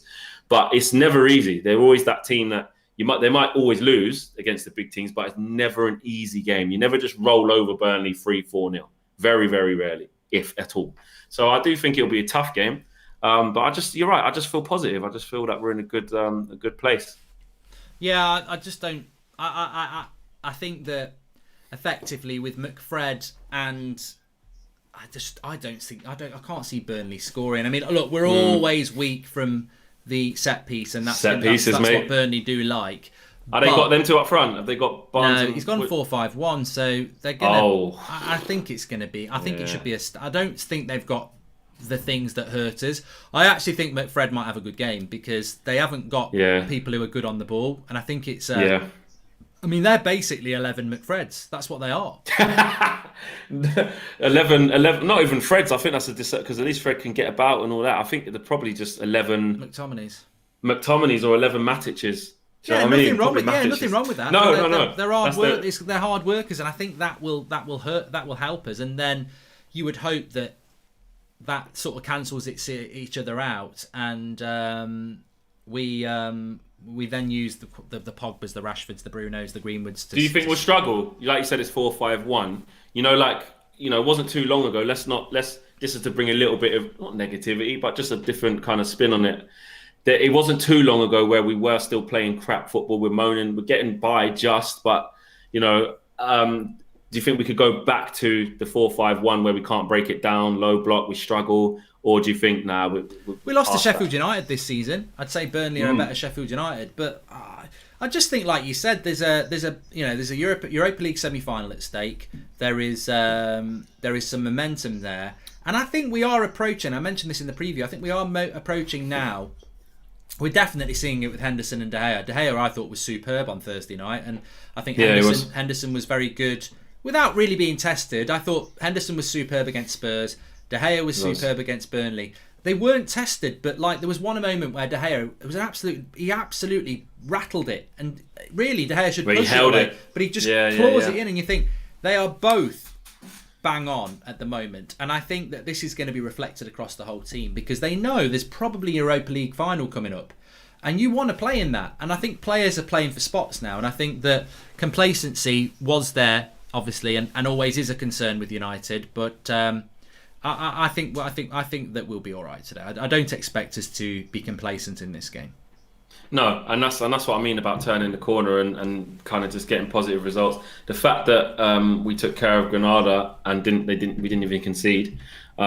Spurs the week before that or the game before that helps, and then they know they're in the semi-final now. Do you know what I mean? That it's not like. We're only quarterfinals. We still got to wait and see how we do. They know that they're in the semi-finals, and I feel that that's just a little bit of confidence. And the manner that we took apart Spurs, I really do think that'll have a lasting effect going into this game. I know we made a few changes midweek, but now that first team's back again, they'll be full of confidence from that Spurs game and the way that we played in the second half. And we'll need more of that today. Probably more, because Burnley, like I said, they will make this difficult. They will make it ugly. Yeah, they will. And toss it into the box. So, apparently, let me just talk about the European Super League because we're fast approaching kickoff. Actually, I mean, I don't know what is going on. It's come from nowhere, hasn't it? I mean, I don't know whether it's a. Some people are saying now this is just a threat. 12 because basically, if anyone's tuning in, there is from credible sources now that there is a European Super League breakaway from 12 clubs, English clubs, 3. Spanish clubs and Italian clubs, but no French and German clubs. And that UEFA tomorrow are going to announce new plans for a Champions League. So it might be that there is some sort of rebellion going on here. But what is it? So what are we still in the Prem? What happened? Well, apparently there will still be a domestic league, but.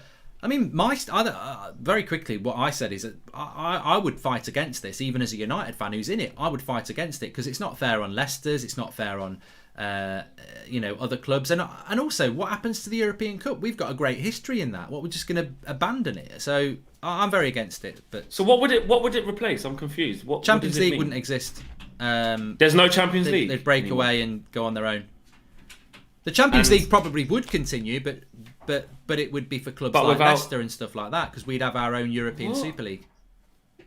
What? So like Barcelona, Man United, Real Madrid, Liverpool, Arsenal, Chelsea, exactly. Arsenal, Bayern Munich. What? We're all in one league. Bayern Munich and PSG aren't in it at the moment because French and German clubs aren't in it.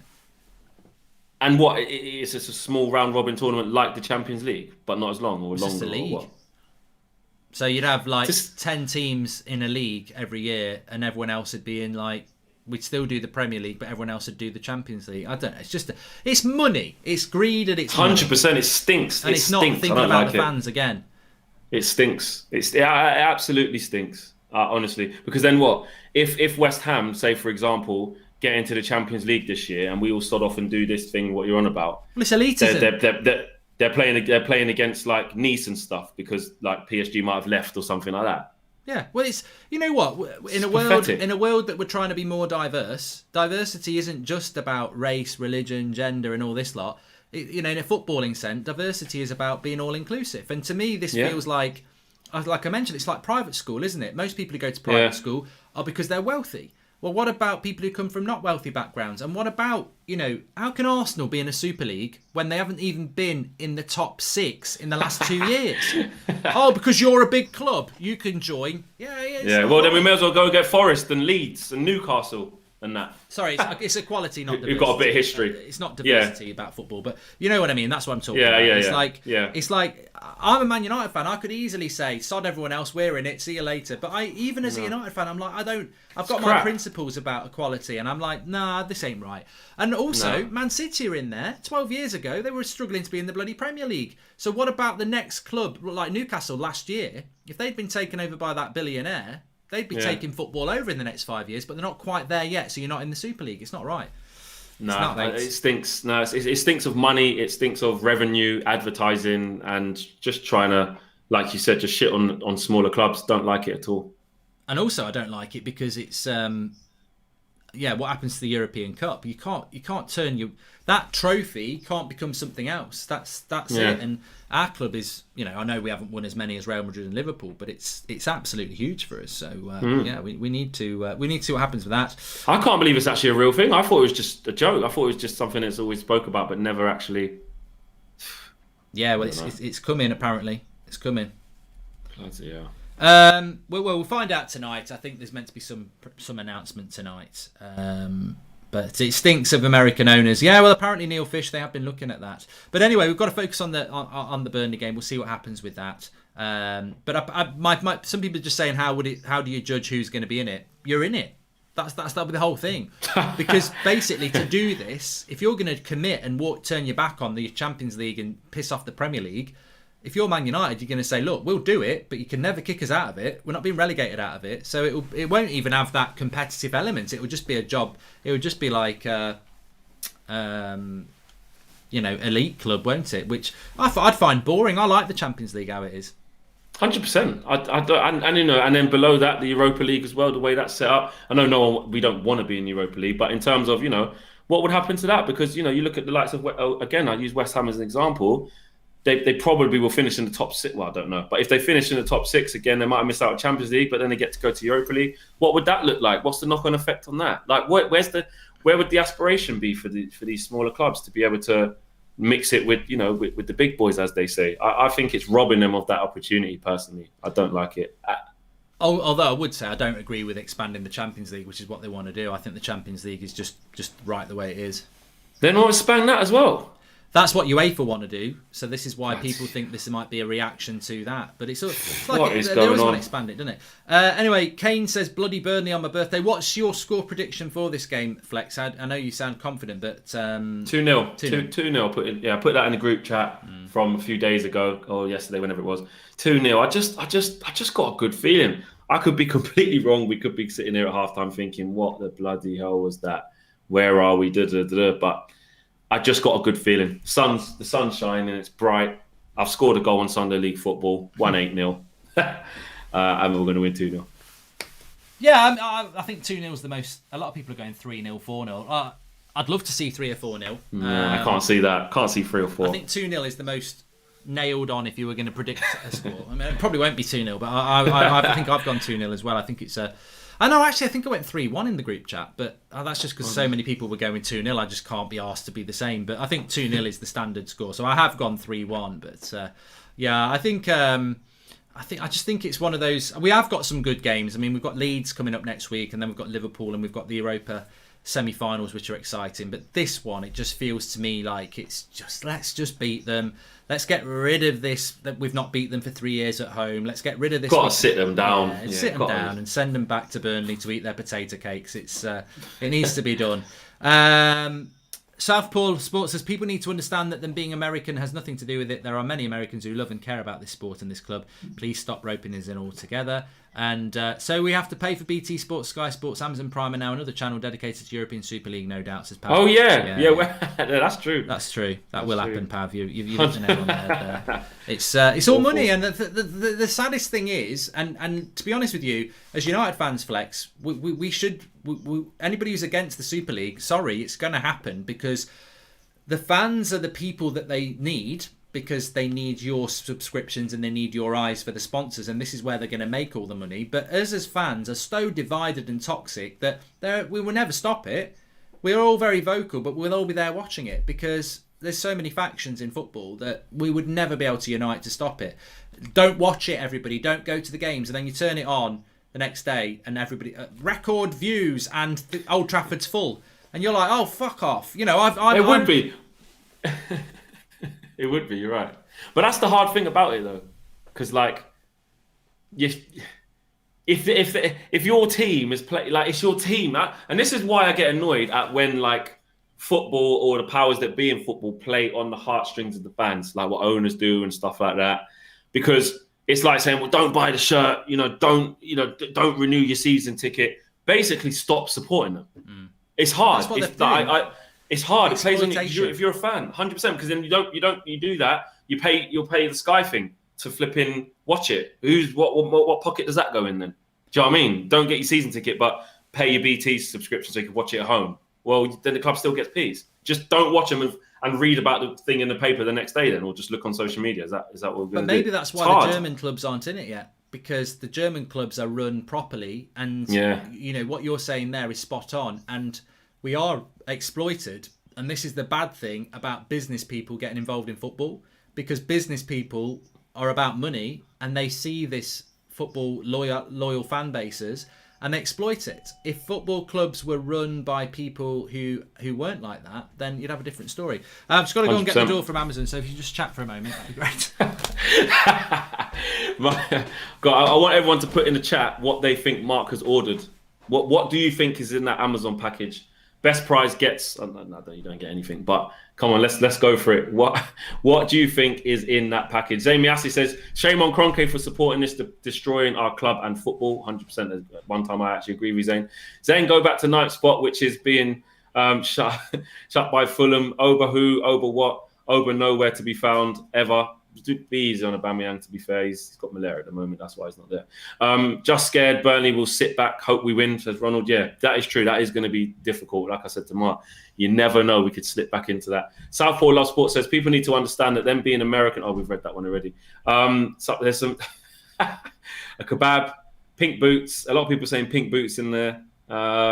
Socks, voice changer for Deitch.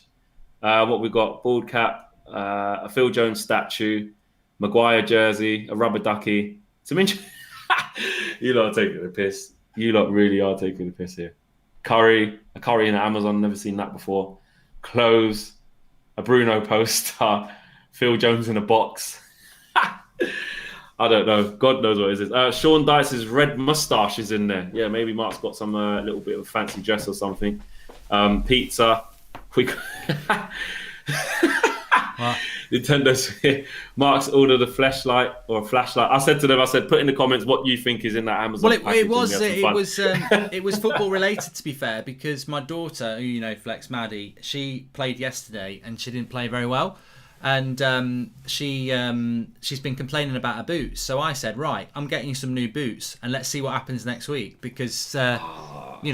It's either your boots or it's... Wait there, hold on a minute. Have you gone and said, you're not having any of this flash stuff, you're having Puma Kings, you're having Copas? Have you done that to No, she's picked them herself. They've got no laces on them, Yeah, so, okay. There you go. New school, okay. They're not pink boots. Cool. They're not pink boots. So I think she's gone for some like white Adidas boots or something. But players are coming onto the pitch. Yellow boots for McTominay. It's funny actually. He normally really irritates me, and I had no feeling at all then when I saw McTominay. I normally get really irritated by McTominay. Why? Leave McTominay alone, man. No, I like McTominay. I do like McTominay. He's a good lad. No, I like he's a good lad. No, let me explain. I do like McTominay. I just think he's not a CDM, and it's the McFred thing. It irritates me, but we'll be all right today. I'm in a good mood. I feel that we're going to get this today. I think we'll be absolutely fine. Yeah, and hopefully we're getting back to having fans in the ground. I think there's fans in the ground for Leicester, isn't there? Later at the FA Cup. Is there? Yeah, apparently there's some 2,000 fans at Wembley today. Oh, was it the test event? I thought they were only doing it for the final, but that's good. That's good. Yeah, I saw the Leicester bus on the motorway earlier on, going down to Wembley, where we should have been going. Yeah, well, thank God for Chelsea. Yeah, exactly, and they're definitely going to win it now. Look at that. We could have. Oh, anyway.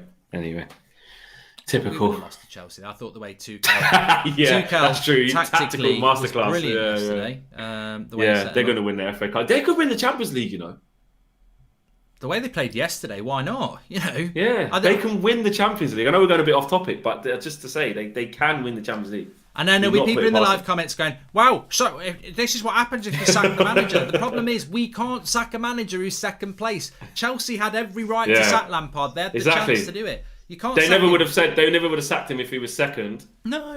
And doing all right, only lost 4 games all season. They would not have sacked him. Tuchel would have knocked Tuchel. I don't know how you say his name. Thomas would not have come if Lampard was doing good. If Lampard was where Ollie was in second, they wouldn't be sitting there saying, this is not good enough, get out. Well, because they were flipping losing game after game. They might do, because some of our fans do that. But the point is, you can't sack a manager when they're second in the league and in a Europa League semi-final. You can't. You might be right. You know, I agree with a lot of people when they say, look, we need better coaching. Can we pass the ball around like others do? No, we don't. But you can't do that. And maybe, I think to sack a manager, you've got to fall quite hard before it happens. And at the moment, United arguably are flying quite high. Anyway, we're 2 minutes away from kickoff, so you're going 2-0. 2-0, and I think I'm going to be a bit out there. I'm going to say it's been 0-0 at half time. Ooh, yeah. Going for half times now. I think we'll get early goals. I think we'll be 1-0 up at half time. Hope so. Cool. Nice. All right, mate. Well, we'll get you on at half time. We'll see how we are on that. But we're both very confident that Burnley aren't going to get anything today. Yes, famous very last confident. Words, but no, I am confident. All right, I'll speak to you half time, pal. All right, nice one. Cheers. You'll see him for a minute because I have to move the screen. There we go. Okay, so we're getting ready for kickoff. Sean Dyche, I've got Wood. They're doing another bloody. They're doing another 2-minute silence, aren't they? Which is. We did this last week. I mean, I'm more than happy to do it, but they do keep doing them, and. It's fine, but I thought we were going to kick off. European Super League to be announced tonight. Check Sky Sports Mark, says Dan Stopley. Well, we will see what happens with that. Ricky says Fleck, can you hear me? Ty said Arsenal can you in the league next season? That doesn't make any sense, Kramer. The new Super League won't be super unless Arsenal are in it, says Miasi. Well, you'll scam your way in it, won't you? You shouldn't be in it, but you are clearly going to scam your way into it. Okay, so my score prediction, well, I think everybody who's saying 2-0 is spot on, but I have actually gone with 3-1, so just to be different.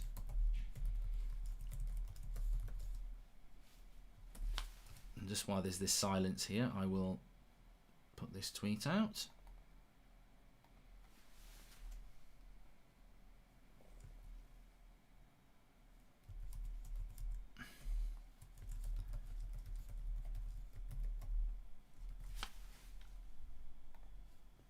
The ref gets ready. It's John Moss, the ref.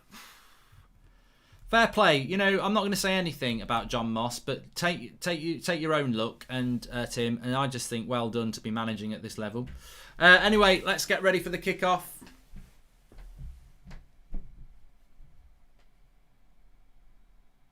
Take the knee and kick the ball.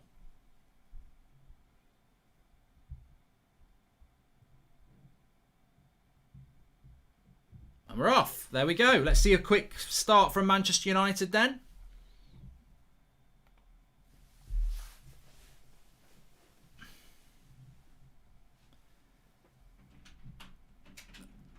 Oh my God, it's offside. Oh my God, I thought they'd scored. Wood has nearly just scored a goal here. What the hell is going on with United here? Henderson needs to take a long look at himself. Oh, Wood's offside. It's a ball over the top. It is offside. Bloody hell. What a scare that was. A ball over the top. Henderson comes out and Wood just flicks it over him. He's lucky. He's a very, very lucky goalkeeper there. Very, very lucky. He'll get a clean sheet now. It could have been 1-0. It could have been 1-0 there.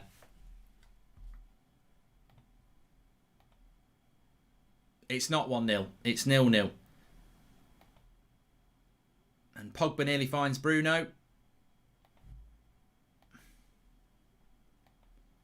I'm just changing screen here because I don't like it when it goes small. It keeps getting bloody smaller. What's going on here? Why is it so bloody small? That's it. Get it back to the size it was. Thank you. Yeah, ball over the top. Wood had just wandered offside, but Henderson comes for it, totally misses it, and he flicks it over. So he was offside, and it remains 0-0. But early scare for Manchester United there. I mean,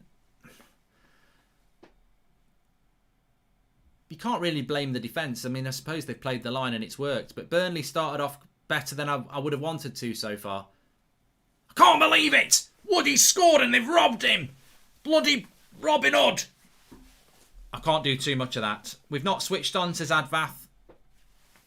I've been scammed at Old Trafford! I can't believe it! Woody! Do it again! Do it again, Woody! There's a nice ball into Wood again. Bloody hell! We're all over the place here. We're terrified of Wood. He's had his Viagra. They're just whacking these long balls in. I do tell you what I do not like. I do not like how we're like bloody UK Gold. It repeats again. They've got a massive, strong centre-back and it's Lindelof.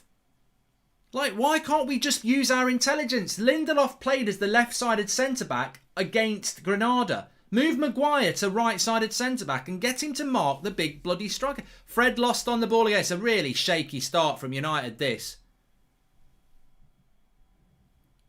No, we've won it back with Greenwood. Interestingly, Rashford's playing through the middle as well. I don't know whether you've noticed that.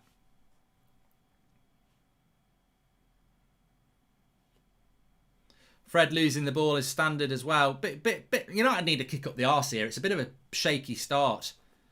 But good turn by Rashford. Nice ball out to Wan-Bissaka. Lovely play by Rashford. Cut it back. McTominay. Oh, blocked. Big chance for United. That's better. Good play by Rashford. Wan-Bissaka tees it up for McTominay. Puts it on target. Probably could hit it a little bit better. But I think he knows he could have himself. But fantastic by Rashford there. And Cavani's on the bench. So, yeah, I don't like the way that they've got this huge striker and we've got this huge centre-back. And he always has to be bloody Harry Beckenbauer. Mark the big player. Like, what's the point in having a 6'4" massive tank of a player like Harry Maguire and then letting their massive tank of a striker attach himself to Lindelof? And people saying, well, he's attaching himself to Lindelof. You attach yourself to him. Have you ever heard of strikers man-marking a bloody centre-back? You attach yourself to him. Yeah, Wood looks up for it today. He's on his Viagra, like I say. United have settled a bit better now. Poor first couple of minutes, but good play by Wan-Bissaka here. Notice Greenwood's playing to the right. I'm going to have to change this. It's not even how we hoped. Rashford's bagged himself the number 9 shirt today. I don't really like this. I would rather see Mason Greenwood on the right, up front, but that's how we're playing. I've just changed it on the screen.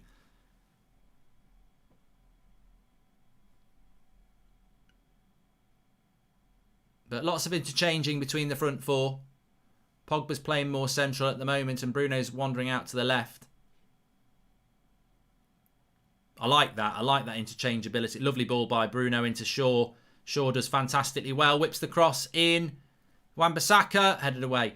Can't blame the colour of the banners this time, says Sam Ameson. What is it with you and Burnley, Mark, says Hazard. They're up for it. I reckon Sean Dyche in the dressing room probably went, that Goldbridge, he's been at it, lads. You know that Goldbridge? We don't know who he is. Who is Mark Goldbridge? Well, I know who he is. I know who he is. Tarkovsky, you get out there. We're going to win this bloody game. I tell you what, this is notoriety street. This is our 2 games a season where we can look good. And Wood as well. Rhymes with good. Anyway, corner to Manchester United. I'm going to be my throat's going to be finished by half time. There won't be any Grand Theft Auto tonight at this rate. Here's Greenwood. Fred. Luke Shaw. He's going to whip this to the back post. We've worked it quite well. Oh, I mean, Burnley are going to be very difficult to score against with headers. They're, I tell you what, you can put crosses in the box all time, all day, Ollie. You won't score against me. I'm very religious. I love crosses. When it comes to crosses in football, it's my religion. Here's Bruno. Well, we've settled down a bit here anyway. That first 2 minutes we were shaky. I don't hate Burnley. I just want to beat them. It's more. I don't hate Burnley at all. I quite actually quite like Burnley in a way, but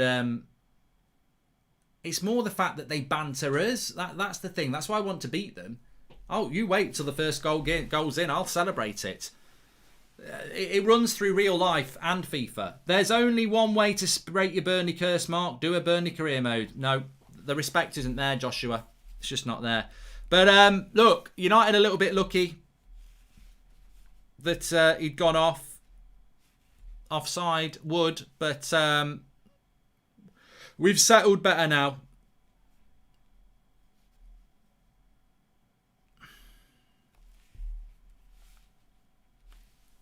Or have we? Is Burnley on the attack? Well won by Wan-Bissaka. He's had a good start to the game, but that's a bad pass out. Another long ball in. Maguire, that's it. Maguire's got to start winning these long balls because all Burnley are going to do is whack long ball into the box. Oh, that's good decision by Moss there. We don't want to be giving up free kicks anywhere in our own half today.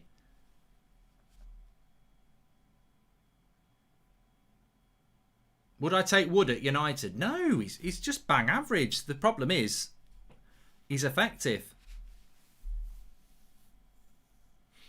We'll win this, Matty. Don't you worry. We got this. We got the city on lockdown. Got the city on lockdown. I ride with the fluoride. Ning, ning, ning, ning, ning, ning, ning, ning, ning, ning, ning, ning.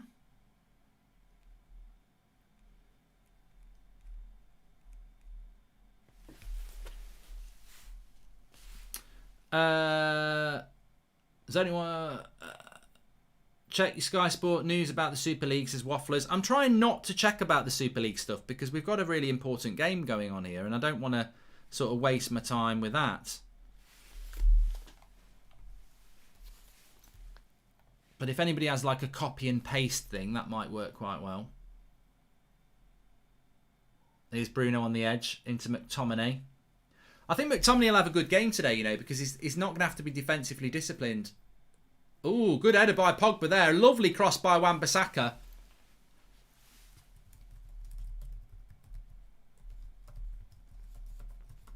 Lovely cross in. Good header by Pogba and a good save by the keeper.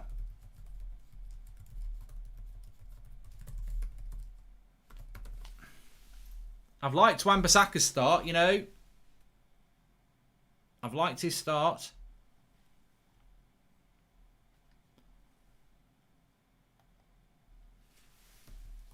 I'm trying to multitask here. Corner, Luke Shaw.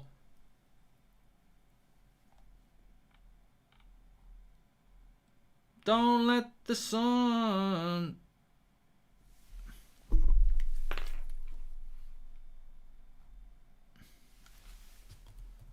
Keeper's got it.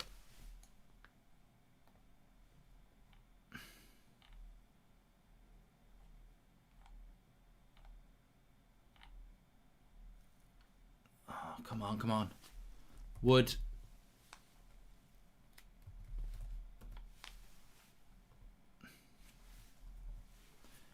Just trying to get you a quote here while the game's going on. Really shouldn't bother, but I've got it for you now. So, I said ready, mate. Florentino Perez will hold the chairman's role in the new European Super League structure with Liverpool's John Henry, Joel Glazer of Manchester United and Arsenal owner Stan Kroenke as vice chairman. Corruption. The big six of English football have signed letters of intent to join a new European Super League, which will be announced at 9:30 p.m. tonight. The European Club Association has input from leading clubs who spoke to UEFA on Friday and agreed to a 36-2 team Champions League going to Exco tomorrow for sign-off. Bloody hell. The clubs involved in the creation of the European Super League could face heavy sanction from UEFA and could be suspended from the Champions League next season. And 15 of Europe's biggest clubs are in talks to launch a $6 billion Super League planned to start in time for the 23-24 season. It's fast moving. Makes you want to throw up. Makes you want to throw up. Danny Palmer says, the main issue I have with Ole Gunnar Solskjaer's team is selection against the low block and subs. Why on earth McFred and why not Cavani not getting room to run in behind? Interesting from Danny Palmer. Thanks for the super chat there. What are your thoughts on the start of this game? Anyway, I think the European Super League, that will take care of itself. We'll probably be talking about that later tonight and tomorrow morning. But for now, it's Man United against Burnley. I'm just going to focus on that now. Here's Luke Shaw into Bruno. Nice ball by Bruno out to Wan-Bissaka, who's had a good start. Wan-Bissaka. Probably, I mean, we've only been playing 12 minutes, but I think he's been our best player. Interesting how we're using Marcus Rashford as the number 9 as well. I don't know what people think about that. The header by Pogba, I wish we could play with a solo CDM. We would always have an extra player in the box as Sharath Kamath Fitness. Rashford, Fred. Oh, it's a good ball by Fred, actually. I thought he was going out for a throw-in. Grand Theft Auto will be on tonight, Oliver, so we'll probably be talking about the Super League on that. Here's Wan-Bissaka again. Lays it off to Fred. To Greenwood. You feel there's a United goal coming. Good block. Oh, they've played through Fred and McTominay here. Burnley, he's all on his own as he goes wide to Wood.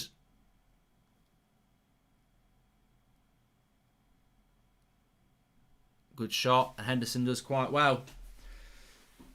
He's got a good shot on him, Wood. Go on, Woody. Do it. Go on, Woody. Buzz Lightyear, Woody. Do it again.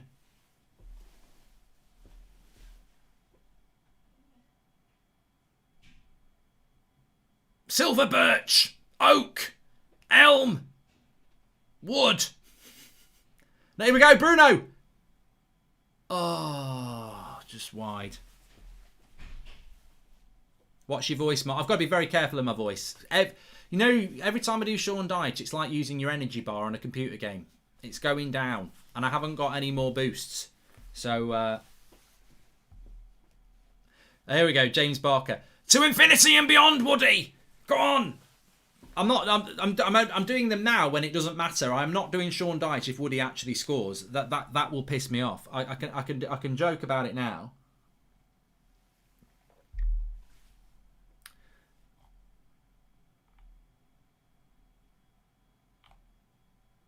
I do agree with what people have been saying, though, in the live comments. Imagine what United would be like if we actually had not McFred. Like, if we actually had a creative midfielder in that situation, as well as what we've got, like, with the Pogba, Bruno front four. I do quite like, and I've been talking about this for so long, that I really do think that the front four would be better with a Van der Beek Bruno or a Bruno Pogba, rather than obsessing about wingers like James, Greenwood, Rashford, Martial. I think in one of the wide positions, we need to evolve into having a creative, you know, like a Bernardo Silva at Man City, like a Pogba and a Bruno. I think that works well, but we've still got to evolve the CDM position. When it comes to dead rubber and low stakes games, United turn into prime Barcelona. When they get close to trophies, they bottle it, says Andre. Well, hopefully not this year. And as I said, I think a lot of players are playing for the shirt now. Business end of the season, something to play for. Europa League semi-final. Grealish would be perfect, Nate. Yeah, I said that before the game actually. Jack Grealish, you could see where he would fit into a United shirt. If Pogba went, I'd love to get Grealish, but we're not even linked to him anymore. I think Grealish would be brilliant. I mean, look, we've got Paul Pogba, but how long have we got Pogba for? Know what I'm saying? Thanks everyone for tuning in, by the way. Please smash a like on the video. Let's see if we can get to 5,000 likes. Pogba's got it at the moment. And do subscribe, bottom right hand corner. We are on the road to 18,000 today. So bottom right hand corner to subscribe. Match Reaction will have the player ratings on as usual. We've got the fan forum, the morning show every morning at 10 o'clock for all your Man United news and transfer news. What else have we got? Previews, the lot. There's loads to get involved in, so please subscribe, bottom right hand corner. I am doing Grand Theft Auto tonight, as long as my voice is alright, yes. Is Neves creating enough to take the CDM position, says Yuriam. I'd take him over Fred or McTominay, yeah. I want a specialist CDM into this team.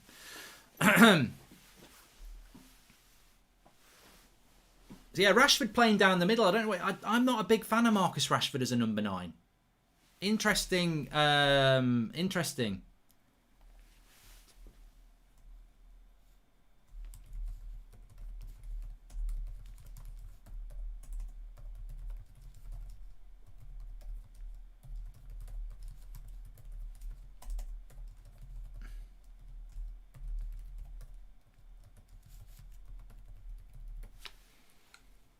But there's a lot of interchanging. Thanks for the super chat from Ian97. He says, hey Mark, the Premier League released a full official statement saying they will condemn any attack on the Premier League structure as it is, as they believe it will destroy other clubs' dreams. Good. If anyone's got a link on that, very good. What did you make out of Arsenal's game, says Henrik? I mean, you can call it Arsenal, Fulham. I can call it Southampton, Sheffield United. I mean, it's not a game I'm interested in. I don't know. I question why Arsenal are even going to be in the Super League. That's just big club bullying, really. If it was done on merits, they wouldn't be in there, would they? How do Arsenal get in a Super League 8th and mid-table? Why? They can't even get in the Champions League. Why are you letting them in the bloody Super League? It's like letting a donkey run in the Grand National. Like what? Why? It's like being on the grid for Formula 1 and a bloody Fiat Punto turns up. Why? Why are Arsenal in a Super League? It's the most... Is it for a joke? For a laugh? Don't clip it. They'll get really annoyed. Actually do. Pogba. Wide to Shaw. Lovely play here. Come on, Luke. Come on, Luke. Me clears it. JJ alerts. Right, they're there because of history. Leicester should be in it over Arsenal. They've finished above them for the last couple of years, and they've won a bloody league title in the last 10 years. Why would... And Leicester are rich. Lovely ball by Pogba here to Greenwood. Good. Well done by the keeper. Mark, do a Bruno impression. I can't do Bruno, Theo. And they're younger, sorry. Mark, there is an article on how Ollie would rather play McFred and protect his back four than to play Pogba and Bruno together. Well, I think we have eyes for that, Fabian. I actually feel sorry for Aaron Wan-Bissaka. I don't think people realise that he doesn't get any help on the right. He has to attack and defend down that right side. I think he's played really well, JW. Really, really well.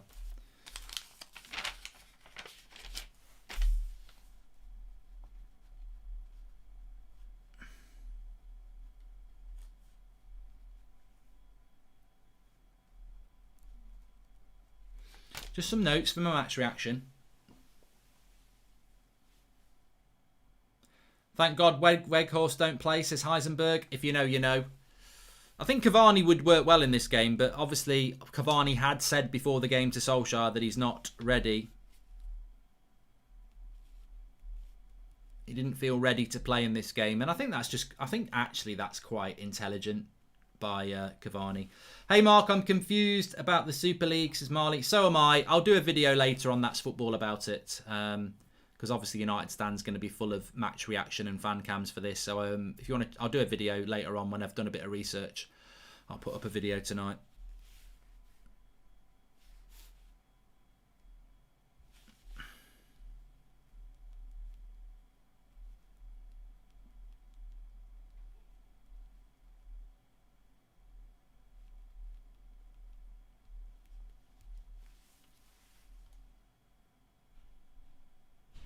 Oh, you replied to my tweet with the Premier League statement. Let me just have a quick look at this.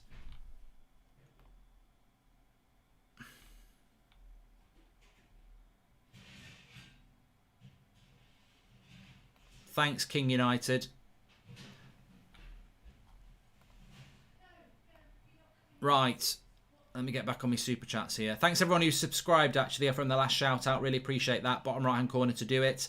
26,000 watching, which is great. Here's Burnley on the attack. Good tackle. I tell you what, Wan-Bissaka's been bloody fantastic this game. Give him some credit. He has played really, really well. And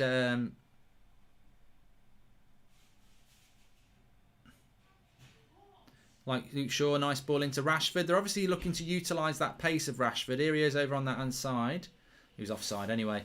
This is the problem. This is the problem with Marcus Rashford as the striker, is that he does get offside a lot.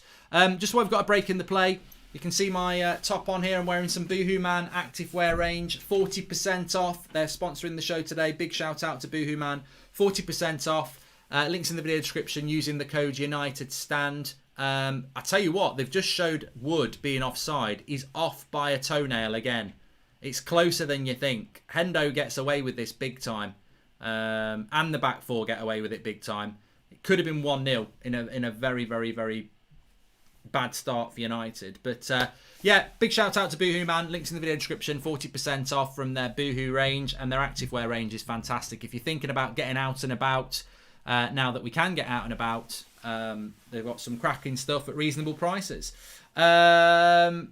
Is Aaron Wan-Bissaka the best tackler you've seen at United? For me, yes, says Sean Swan. I don't know about that. He's a good lad. Pogba's been top tier since he came back. Do you agree, Mark? Says Callum Turner. Yes. And come on, Mark. We are in progress, but miss OT, says Thomas. And yeah, I think Pogba's been fantastic. But as I said this morning, how much of that is just Pogba? Or how much of it is he's happy because he knows his career is in his hands? Like, is he playing well for a move? Is he playing well because he's happy? I mean, we're benefiting at the moment. I think short term, the situation with Pogba is fantastic. Long term, I'm like, ooh, I don't know.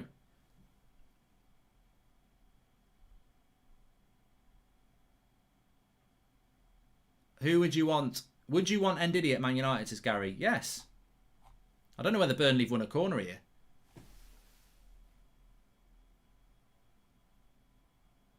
Yeah, it's a corner. That's off Lindelof.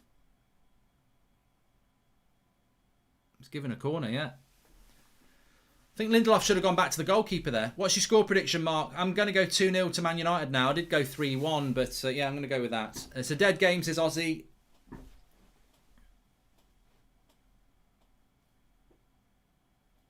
Burnley don't concede many goals. Good, we've cleared the corner anyway. That's the main thing against them. Go on then. Oh, come on. Second ball, United. Second ball. Don't let them put a ball into the box.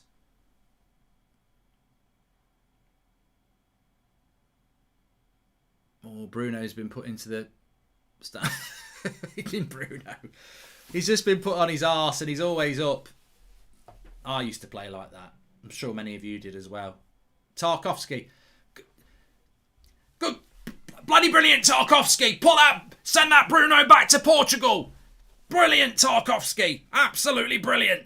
Look at him. He's moaning like a bitch. He don't like it up him. Was it Tarkovsky who did it? I don't know.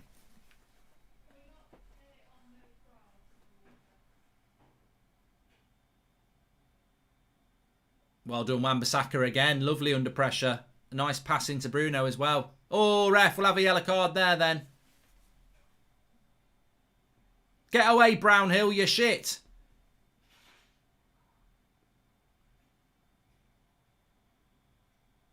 Cork. Look at Brownhill getting in on Bruno. You shit, Brownhill. Yeah, your name says it all. Bruno's getting cross.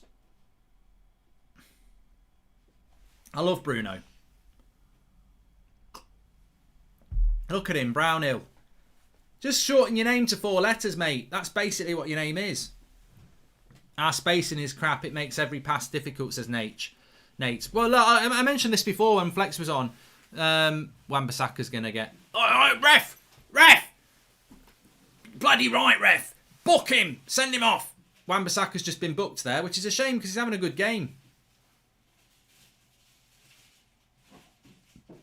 Did he do it on Brownhill? Revenge. It's revenge by Wan-Bissaka on Brownhill. Watch this. Well, he didn't even do anything. Oh, bloody hell, ref! What are you going on about? That's a red card in Burnley. It's totally accidental. It shouldn't even be a yellow. It was totally accidental. I must say Brownhill probably brought it on himself.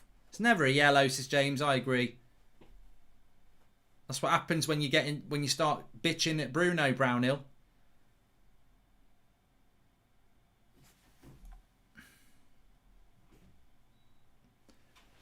"25 minutes gone." Yeah, but what I was going to say is that if you watch the Chelsea-Man City game yesterday, the way they moved the ball around, and not even in Man City's box, but the way they moved the ball around, even in their own half, was just so confident and quick and one touch. And that's where United need to get to. But look at this McTominay here. 2 touches to go sideways. Fred, 1, 2. Comes back to Fred again. 2 touches sideways to Pogba. It's just slow. And then Burnley are back in position. And this is United's problem. You've just seen it there in the last few seconds. slow movement from the midfield to then try and hit a long ball. And yet, Chelsea yesterday, they invited the press of City and just moved it confidently, one-touch passing. United just can't pass like that. It's almost like, I think Harry Maguire is indicative of United's football. It's a bit laboured. It's not smooth. We're not smooth on the ball. Joshua Bauer says, John Moss's attempt at running keeps distracting me from the actual game. Oh, thanks, Josh. We're all going to start looking at it now. But you need to move the ball a lot quicker in this game.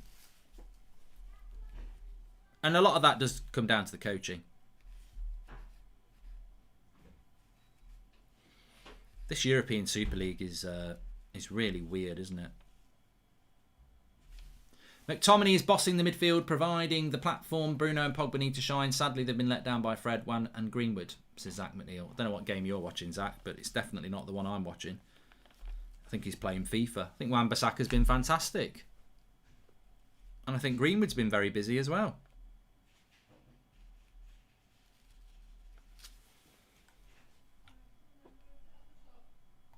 I'm not looking at the ref. You're going to ruin it for me. Official statement from Ricky. We need Dan James Fleck. Oh, he's not Sean Dyche. Here is McTominay. I'm going to keep an eye on McTominay for the next 5 minutes then. Because if he's running this game, I need to see him run it.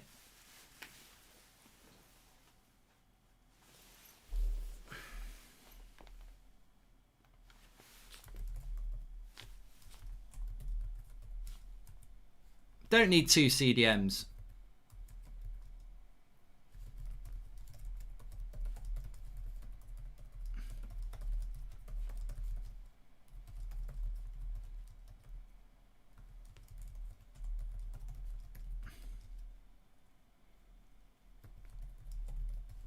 Here's Bruno.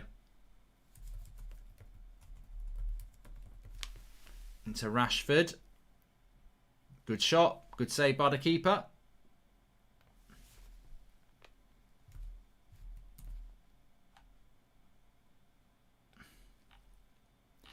Individualism from Rashford here. This is what he can do. They showed him. I mean, to be fair, it's crap defending by Burnley. Whoever that fullback is, he bloody showed him a sight at goal there.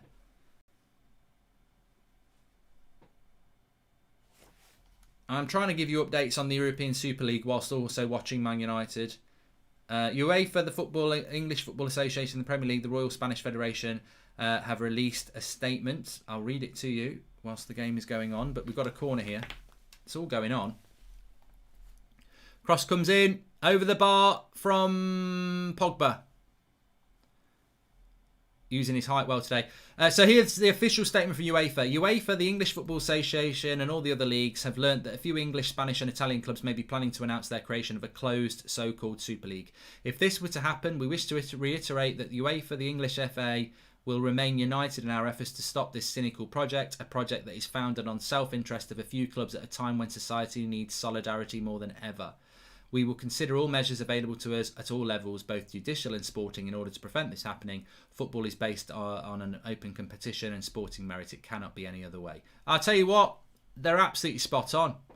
As a fan of Manchester United, I'm ashamed by the greed of the Glazers to try and turn football into yet another cash cow for them to benefit from. It's disgusting. Absolutely disgusting. And I don't want to see it happening.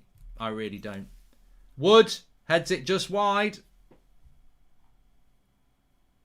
I don't want to see it.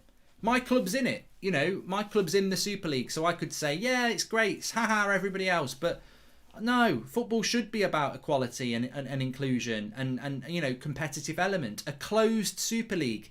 That basically means if you're in it, no relegation, we just play amongst ourselves and pocket all the money. And where does all the money go? The fucking Glazers, that's where it goes. Ed Woodward and co. Bullshit. They're this, you know, and also the big thing for me is, forget the money. Sir Matt Busby, Munich 58, this was all about the European Cup. And we're going to go and turn our back on the European Cup to make some more money for the fucking Glazers. Piss off. No, I'm not. I don't want it to happen. I don't want it to happen. There's evolution and there's just greed, and it's a disgrace. I would end up watching it though. That's the problem, Paul, because I don't feel guilty for saying I'd end up watching it, because This is why we don't want. This is why business people in football is always a bad thing, because they don't have the best interests of the fan at heart. They have the best interests of their wallet, and they exploit our loyalty. Anyway, 31 minutes gone.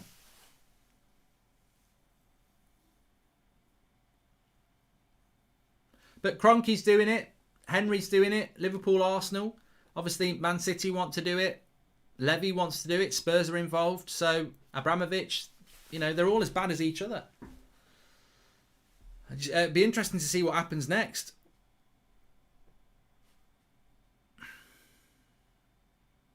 I personally think what would happen next is, I think it's, you imagine, right, is Greenwood. Wait a minute. Let me wait for a break in the play. So Greenwood's offside. I actually think what would happen is, right, you'd have a Super League. They'd be kicked out of the Champions League. The Premier League would continue.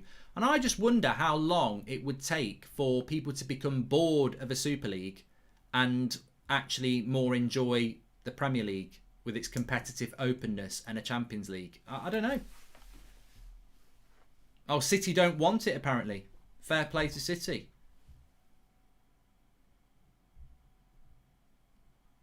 You know what? I don't agree with Man City on a lot of things, but I would agree with them on that. Fair play. And I hope Bayern Munich say no as well. I back those clubs that don't want to do it because I think it's wrong. Absolutely wrong. This is not what it's all about. Anyway, Burnley on the attack. I need to focus on this game. Cross comes in. Wan-Bissaka. Again. Good header away. 33 minutes. John Moss is being asked about a penalty. Wait a minute, I've got a stitch.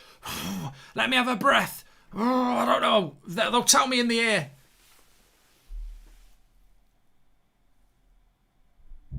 That's not a foul. If that's a foul on wood, then he ain't made of wood. He's made of polystyrene. That was soft.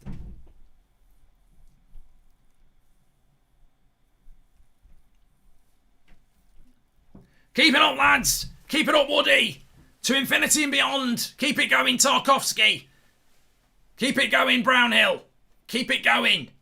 We're on the verge of greatness. 0-0 at Old Trafford. I'll be dining out on that tonight. I won't have to buy a pint in Burnley. Here's Pogba.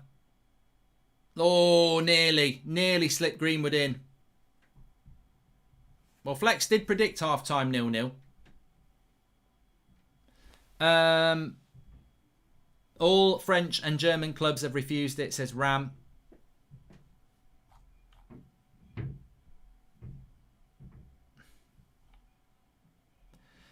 Talks rubbish, should have been against the Prem in 92, says RN. Premier League's a lot different. Mate, you're an idiot. I'm sorry, I don't normally say that sort of thing, but you're an idiot. The formulation of the Premier League is very different to the formulation of a Super League. Rashford wants a penalty. Glazers just won a Super Bowl, ain't that enough, says Ryan Stewart. Summary of the half, says Sam Ameson. I thought that was a penalty on Rashford. Thanks for the sticker, Renate. The fact that Van der Beek hasn't got a run in the midfield pivot is beyond a joke. Why are we playing McFred against Burnley, says Mike, mate.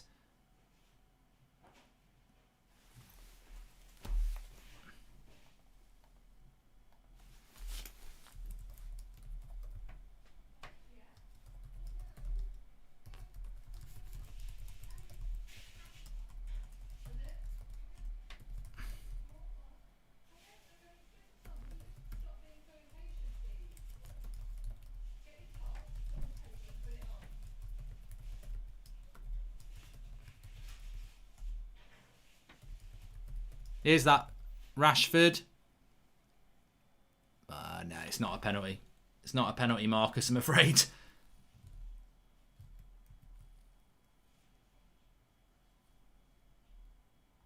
Definitely not a penalty.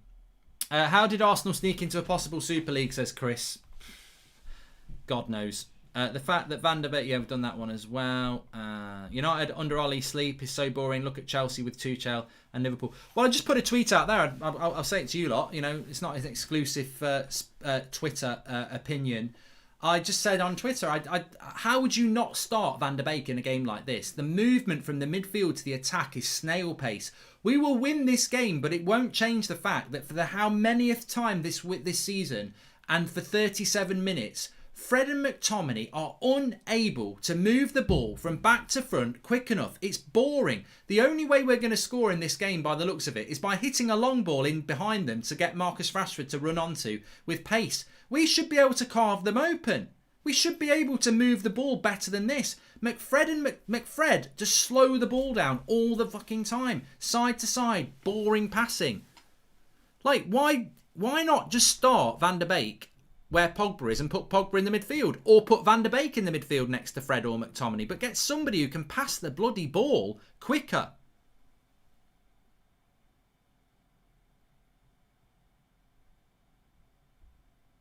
And I you know what? It always puts me to sleep, like counting sheep. The way everybody gets the ball and takes a touch and then passes it. Nice ball by Pogba here, though. Here we go. Here we go. Back post Bruno, Rashford. Back post Bruno. Oh, it's not good enough. The cross ain't good enough.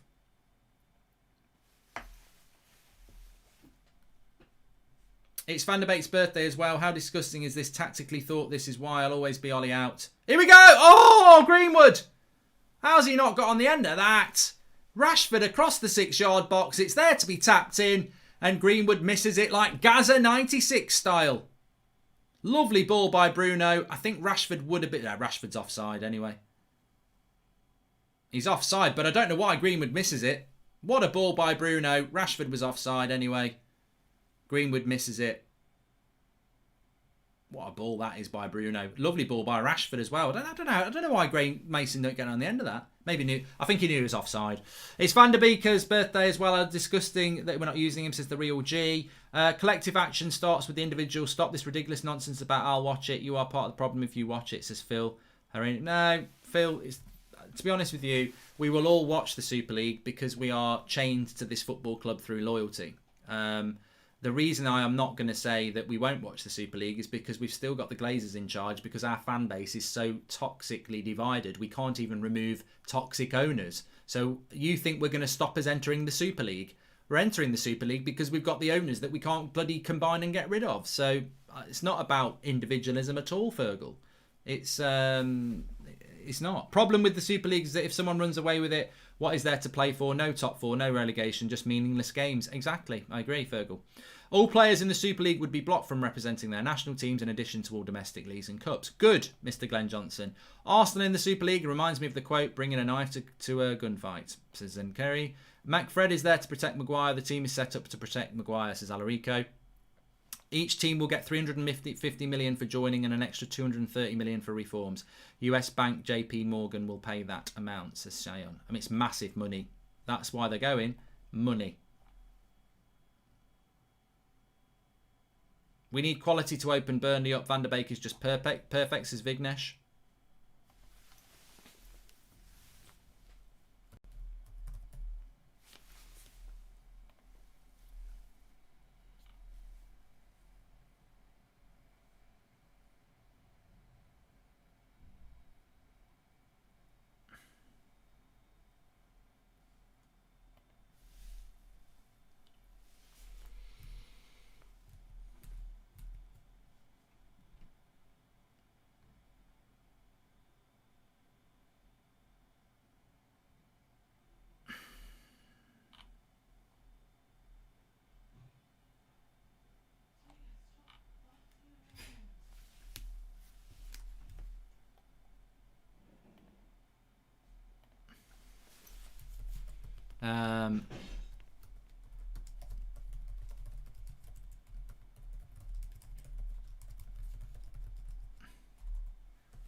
Cross comes in from Burnley again. Wood! Ooh, side netting.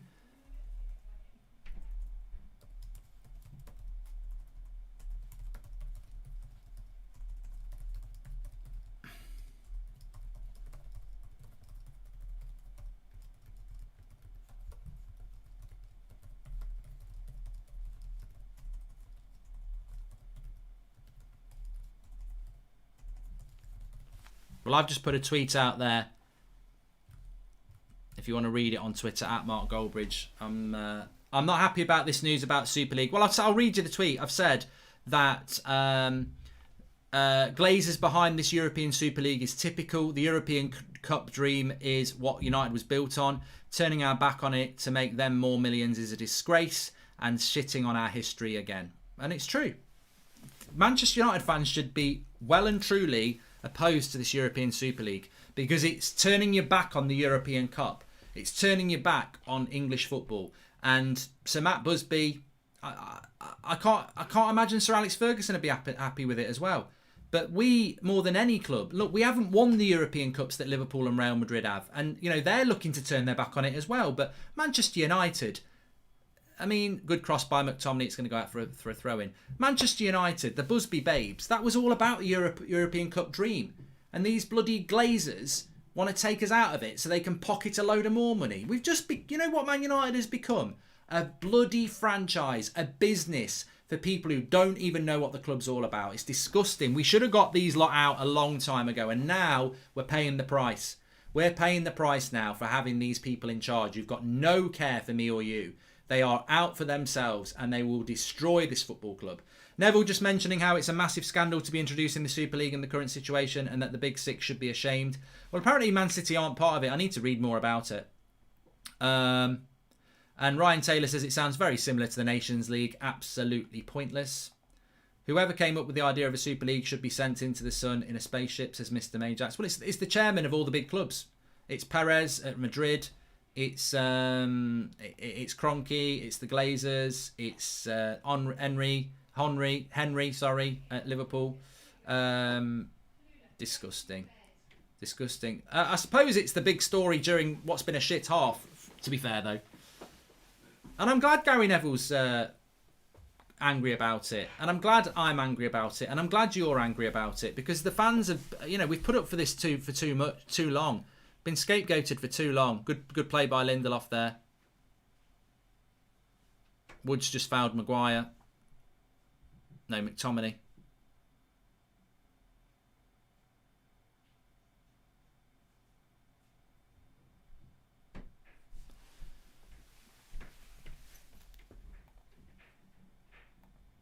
Please subscribe, by the way, bottom right-hand corner. We're on the road to, I think, 17,000 subscribers today, bottom right-hand corner.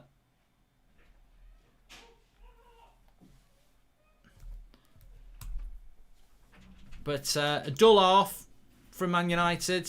We've struggled to move the ball quick enough to hurt Burnley's low block. The only time we've really ever hurt them is when we've put a ball in behind. What is Henderson doing here? Why? Why is he coming to the right-back situation there? Just don't get it. Leave it to Lindelof. I think Henderson's on bloody Red Bull at times, you know. He seems to... Nearly conceded a goal in the first few minutes. People love him being a sweeper keeper, but I think sometimes he's a little bit too eager. He's sprinting to the right-back position there. He doesn't need to do that. I think he's a little bit too eager at times. Sometimes you just got to stay back. Dan James is Arsenal's Nketiah, says Mandingo. And I've read the Romano tweet. It doesn't add anything to what we've spoken about before, that UEFA will ban these clubs if they try and do it. So, Corey, I've read it. Piss off, Corey. Romano tweeted what we spoke about half an hour ago. It's not even new information. Goal! No! It's just gone wide from Wood again. Bloody hell. Bloody hell. So Romano said, for anybody who lives at Romano's arse, even though it's half an hour late, I read the official statement from UEFA about 20 minutes ago, but Romano's tweeted 10 minutes ago, so let me just repeat it. The clubs concerned will be banned from playing in any other domestic competition, and the players could be denied the opportunity to represent their national teams, which is what we said 20 minutes ago. So there you go. But what a chance that was. I think it would have been a foul on Henderson anyway.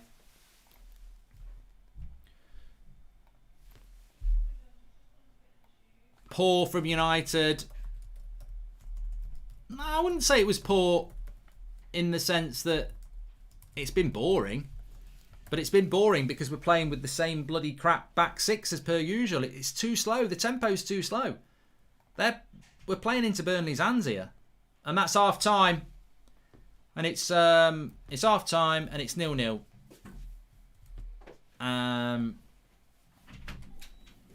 Woody has had more chances in the first half while playing for Burnley than what our strikers usually get in full 40 minutes. Full 90 minutes, says Sam. And Woody, yeah, we've read that. Mark, if Ollie's scared of considering goals, why doesn't he change the centre-backs instead of changing the midfield and Flawless Clueless Man? It's just Jay Lings. So it's 0-0 at half-time. We'll get Flex on. I mean, my feeling on that half is that it's predictable.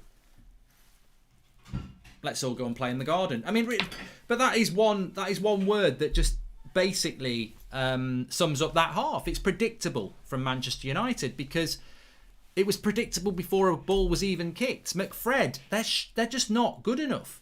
They're not good enough to play in the Premier League together. They don't move the ball. I've said it so many times, I don't even have any emotion attached to it anymore. They are so bloody predictable. They can't move the ball. You've got two people doing one person's job. They don't move the ball quick enough. And it slows everything down. And the only thing we've been decent at is hitting the long ball in behind Marcus Rashford, who for some reason is playing up front and Mason Greenwood isn't. I still think we'll win this game, but I just think it's predictable and it's boring. And watching Chelsea, it's as I said yesterday, the way they play and the way we're playing. But until he changes McFred, we're going to see this same crap. They'll have the odd game where they're good, Leeds or something like that, but consistently don't move the ball quick enough. And we just seem to be wanting to use Rashford's pace on the break. It's like we're sucking Burnley in to hit them on the break at Old Trafford, and Woods had more chances than anybody. Flex, don't know what your thoughts are? Something in my eye. Come on there. I got a piece of floss in my eye. I was running up the stairs and my eye is watering. Probably just waking up from the crap. But I said it'd be 0-0 at half time, didn't I? Yeah, you were right. Yeah. Spot on. And I said it wouldn't be easy. It's going to be horrible. It's going to be horrible. We could have been 1-0 down. Very lucky. It was a toenail again. It was closer offside than I thought. Oh my God, honestly. And I said earlier on when the Arsenal one happened, I'm not biased with it. The game's gone. You know, if that happened to us, I'm saying the same thing. So I'm not going to be biased just because it's Burnley. They're hard done by there. I know it's a toenail and all of this stuff, but football's just. It's gone. It's just ruining the game, whether it works for you or it doesn't work for you. I still agree with that. I'm not just going to say it because it's my team. But typical Burnley.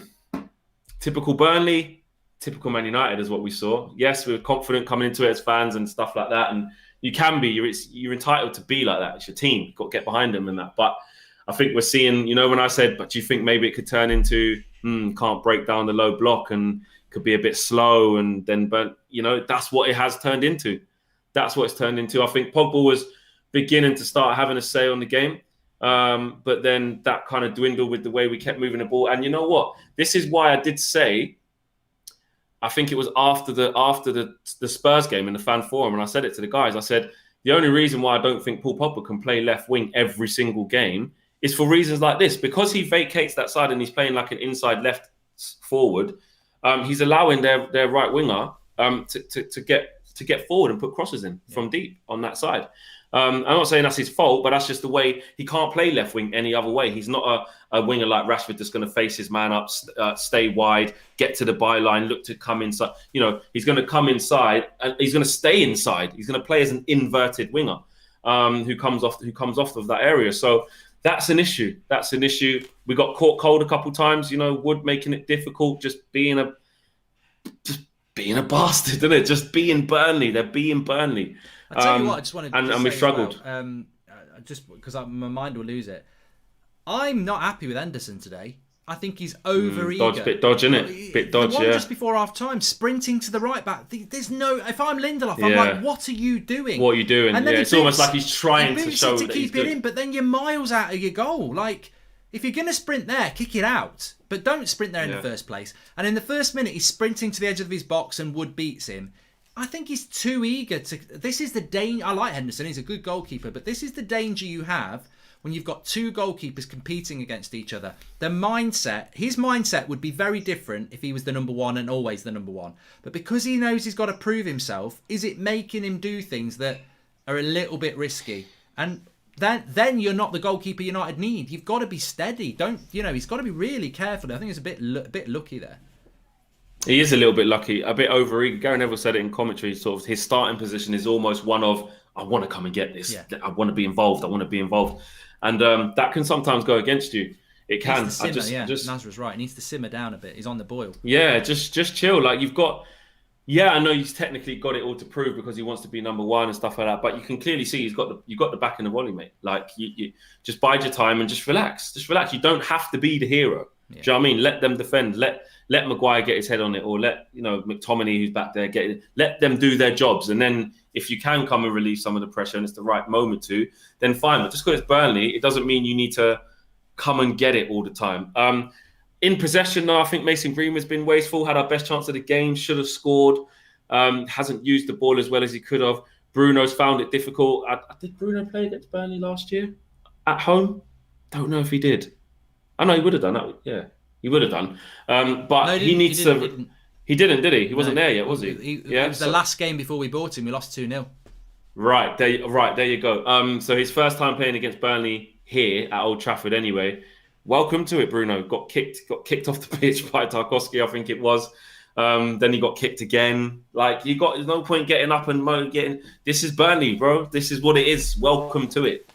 So he needs to settle down a bit as well. I think as well. I mean, we were talking about before the game about Pogba playing off the wing. You've noticed the fact that him on the wing. There's a lot of interchangeability, and I just think, to be honest, you couldn't have had two very different games. You get Chelsea going against Man City's press, and they have the confidence to pass it around their own edge of their own box to pass through the press. You've got United against their low block Burnley. He's still picking McFred. He's got Pogba, Bruno on the same team. They're not getting any quality balls, and when they do get it, they're trying to hit a long ball into Rashford, who's playing at number 9, to sprint. It's pretty basic, and this is the problem. We're having a very good season. We're second, but how much of this season has been based on good football, and how much of it is just based on setting up a team to grind out a result? And look, we might win the second half 3-0, but based on that 45 minutes, again, it's another game where it's like, set yourselves up well, protect Maguire and Lindelof, and Pogba, Rashi, Bruno, Greeny. If you can try and find a bit of a moment or something like that, that'll be absolutely fine. But it's not. We should be moving the ball a lot better with the players that we've got on the pitch, and it's got to improve at some point because we are contributing to a dire game. But ultimately, Chris Wood has had the best chances of the game, and We're Manchester United. I'm just going to talk to us, Flex, about what changes you might make in the second half as well. I'll be back in a minute. Yeah, sure. I think we've got to get Cavani on this pitch. I thought bringing him off against Granada early was a good thing, obviously, because the game was done, but also to keep him fit to ready to go. I did say before the game, after listening to Solskjaer's reasons, maybe that's why he couldn't start the game. Cavani's got the right to do that. He's got to look after himself, but he's only got to play 45 minutes now. It's still 0-0, obviously, and luckily it is still 0-0. I think you need to get him in. You need that movement. You need someone who's going to be good in the air. You need someone who's going to hurry them when they're in possession. At the back as well, not make it too easy for them to play out. So I probably would. Who would I take off? Maybe even Greenwood. Maybe even Greenwood for what's his face? For Cavani. I just don't think this is the game for Greenwood. Listen, could come out and score a worldie. That's great, but on the pattern of that, I'm not sure it's the right game for Mason. I'd probably prefer to see Rashford, Pogba and Cavani. Because I think if Cavani comes on as well, it encourages Pogba to go play with him. We can see the link up that they've had in the last couple of games. They're on the same wavelength. Then you get Bruno involved in that party as well. And hopefully in that little left channel, they start making some stuff happening. So I probably would do that. Donny is an interesting one because you could put Paul Pogba into central midfield alongside, say, Fred or McTominay, whichever, but preferably Fred. And then bring Donny onto the left-hand side. He's clever enough to play in that inside left channel with Cavani and with Bruno. But again, is Ollie going to do that? Not a chance. He's not even going to trust that to happen. He's never going to bring Donny van der Beek into this situation. I can't see that. So, but that is an option. Van der Beek is a deep line. I probably wouldn't in this game personally, but definitely needs to be Cavani on the pitch for me. You know what? I would pull Pogba back, take McTominay off, put Pogba next to Fred, and get Cavani on, and maybe put Rashford to the left. Or if he wants to be really brave, I would take Rashford or Greenwood off, put Cavani through the middle, take McTominay. That's what I said. I said take Greenwood off. Yeah, I said take Greenwood off and put Cavani up front at half-time. I'd bring Cavani and Van de Beek on, and I'd take McTominay and Rashford off, and I'd put Pogba into the midfield pivot. He'll never do it. Never. No way. No way, mate. That's definitely not going to happen. That's way too, too impactful from Ollie at half-time. He would never do it. But the most he might do is bring on we need to start Cavani. playing from the edge of our box. That's the problem. I mean, sometimes people say you're a bit hard on Fred and McFred. We need to start playing from the tempo starts from where the ball starts, and most of our ball starts from the goalkeeper or the back four. You've got to start the tempo. Put Pogba in front of Maguire and Lindelof and let him run the game, and the game will move forward quicker and the tempo will be better. We're not using Luke Shaw and Wan-Bissaka enough, and I thought Wan-Bissaka had a really good start to the game. It's just become a war of attrition, which suits Burnley. Sean Dyche will be over the moon. He'll be over the moon with that. Brilliant. From Burnley perspective, brilliant. Solid, hard in the tackle, piss them off. That's part of their tactics. Piss off the opposition. Be stubborn, and to be fair to them, I don't want to be too disrespectful, and put them under pressure. Do you know what I mean? Put them under pressure. Deliver balls from deep, quick into the 6-yard box. Drop it on top of the keeper. Play in between the two centre halves. They're doing it, so they're getting the right components in order to keep frustrating us, which is hard work, being bastards / Burnley, and a little bit of quality as well. And probably the quality is the only thing that's really stopped them from causing serious damage, where they've just been, okay, the goal was marginally offside, which I think football's ruined. I actually think goals like that should stand. Goals like, you don't gain any advantage by your toenail being there. I know people say it's black and white, you know what it is, but it's shit. I don't like it when it goes for us or against us. I don't like it. And also, a couple of ones where they are blatantly offside, a couple of situations that they got them into, dangerous situations. So, like you said, Sean Dyche will be saying, well done, lads, more of the same. Let them come. They've got to change something, because as it's going to go, we'll get a minimum of a draw out of this and might even nick it. Definitely. A lot of people talking about the European Super League. I think whatever happens, we'll be talking about that in the fan forum, I think, because unless we get a scintillating second half, I think the European Super League fan forum, we'll be discussing that on the fan forum tonight. I'm sure you can do a bit of looking around in the second half on Twitter and stuff, and then we can discuss it on there. But I mean, I don't know, just more and more coming out in the second half. You know what? I agree with UEFA what they've said, that they will stop people playing in international. It's just I'm not surprised by it, but I'm disgusted by it. Flex really. Should be embarrassed. And you know what the worst thing is as well, yeah. How super are you, Man United? Who told you you're super still? We ain't won a league title in 8 years, whatever it is. Arsenal don't even get in the top 6. Tottenham are 7th. Yeah. Who do you think you are? You're not super. It's greed. You. It's just because 100%. It's bullying. That's what it is. It's financial bullying. Exactly. And that's sad to say that about your own club, but this is coming from the Glazers for money. Yeah. Who told you we're super? We ain't super. Well, Joel Glazer's a co-chairman of the Super League. Who are you? Who are you? You're the son of a very rich man who saw a business opportunity. You don't know anything about football. Joel Glazer, Kroenke, Henry from bloody Liverpool. Who are you? If you're going to have a European Super League, it should be Franz Beckenbauer. It should be bloody, I don't know, just Franco Baresi. Ex-great players of European football. Not Kroenke, not Glazer, not Perez, not money Henry, grabbing, not money men. A European Super League should be put together by European super giants. It's just the football's in the bloody mud. It's in the It is from VAR and all of this stuff going on. We always laugh and joke about, say, football's gone, the game's gone.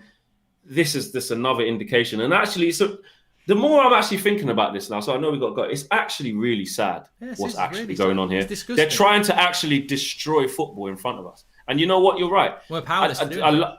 Exactly. I love the Premier League saying, do you know what? If you need to stand down from this. We don't condone this, and we will, be kicking you out of competitions and stuff. Say to Man United, if you want to go and play now, you ain't competing in the Premier League.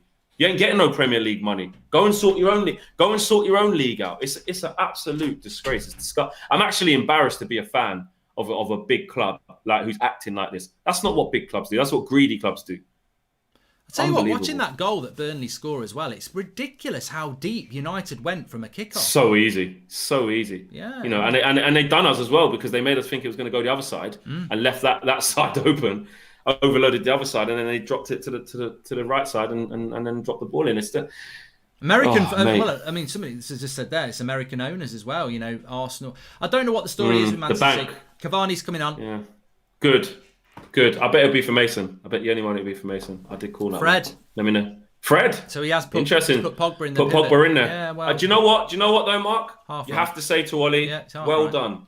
Yeah, you can't do everything. I get the Donny thing was off the cards, but at least he's looking at it and seeing what we're seeing and going, no. Yeah, I know, Cavani, like, you can play 45 minutes, bro. I need you in this game. Paul Pogba, get off the left. Let's be better balanced for this type of game. Yeah, and you know, this whole Pogba thing, I've been saying this for a long time. I still think you get the best out of Pogba in a central position. Anyway, we'll have Flex on the forum. We'll be talking about that Super League stuff as well, and hopefully 4 or 5 goals for United. Yeah, 100%. Let's go. We need to do it. I said 2-0. 2-0 still on the cards, and let's go. All right, mate. Catch you in a bit. Nice one. Cheers. And he did say 0-0 at half time as well. So let's come back to that. So I just need to change the screen as well. We've got Pogba in the midfield, which I think is an intelligent move by Ollie to spot. So I will give him some credit for that. So off goes Fred. Henderson's got a hat on. He looks like a prat. Who's the prat in the hat? Henderson, it doesn't even fit. That's like a bloody toddler's hat. Surely we can get him a hat that fits. The prat in the hat. DT, you've got someone's took your title. Hendo, what you doing? But Fred needs to come off here. That hat needs to come off as well. So I'm just trying to... Rashford will definitely go to the left, of course. Rashi to the left. Greenwood to the right. Here I am, stuck in the middle with you. Right, that's the team for the moment.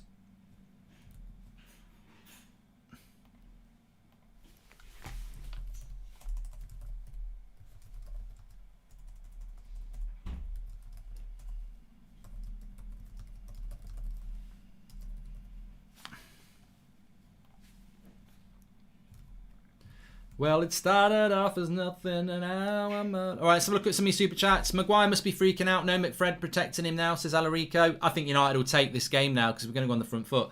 I'm tired of you blaming McFred for the bad football if the manager's fault. It's the same consistency even when Pogba is in the double, says United Channel. Well, let's see. Of course, Glazers want to join the Super League. The only time they spend in the summer is to qualify for the Champions League. Greedy and lack ambition. It's shameful, says Dark. McTominay off at half-time. Donny on the swap. Him and Pogba for more creativity, says Ryan Taylor. The new Super League won't be... Well, you know what? We'll be talking... Proudly supports Man United participation in the Super League. It will help our deep penetration into the markets. Okay. Just in relation to the Super League, let me just say this. The Supporters Trust, the Red Army, all these fantastic groups that exist around Manchester United, they need to start leading something. Because... this is a disgrace. If you really, really care about Manchester United Football Club, what they're trying to do is a goal! What a goal! What a goal! What a goal! Mason Greenwood, 1-0 to Manchester United. Look at the step over by Bruno. Rashford leading from the left. And it's a great goal by Greenwood. I told you, we'll sort this out. And we've sorted it out straight away. Watch the goal back. Interception. Harry Maguire. Luke Shaw gets on his toes, feeds it into Rashford. Rashford driving from the left, skips past one player. He's attacking the box. Bruno holds off, steps over it, and Greenwood finishes. It's a lovely goal by Manchester United. It's a lovely goal by Manchester United. And the generational talent scores 1-0. He ain't going to finish on his left foot. It's a bag of sweets for Mason Greenwood to finish that. Lovely dummy by Bruno and a lovely finish by Mason. And Man United lead 1-0. Let's change the score. Instant impact from the change from Ollie. You've got to give him a tick in the box for that. Get in there. Get in.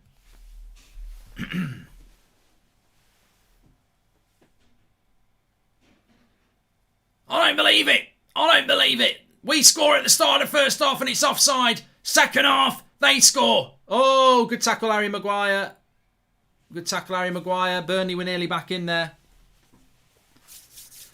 But yeah, it's interesting, isn't it? Rashford goes on to the left, suddenly looks a lot smoother.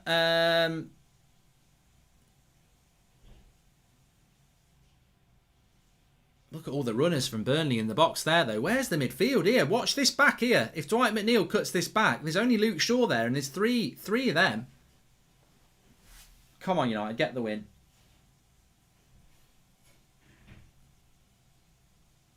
Oh, God! No, it's bloody Tarkowski as well. You're having a bloody laugh, United. Another corner. What are they doing? Harry Maguire's in the bloody net himself. What are we doing? Musical statues at the back. And it's bloody Burnley. We go 1-0 up and we let them back in. What? I can't believe this. The cross comes in.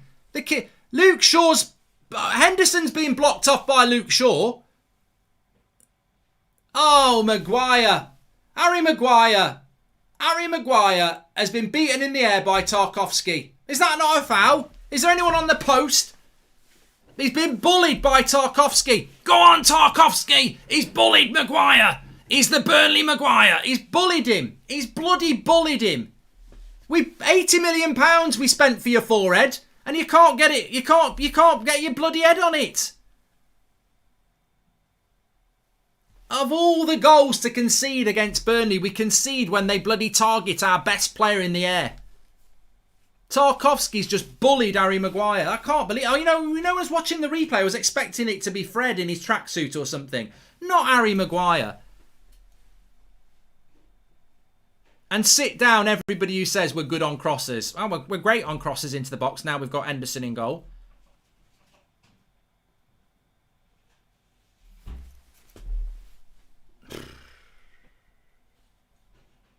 I don't know how we've conceded. I don't know how we go 1-0 up and instantly... It's just always bloody Burnley, isn't it?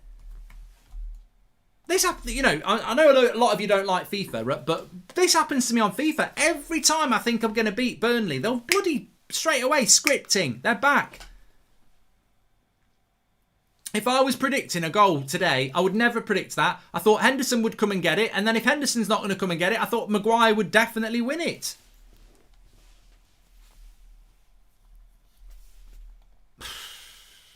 I can't believe that goal.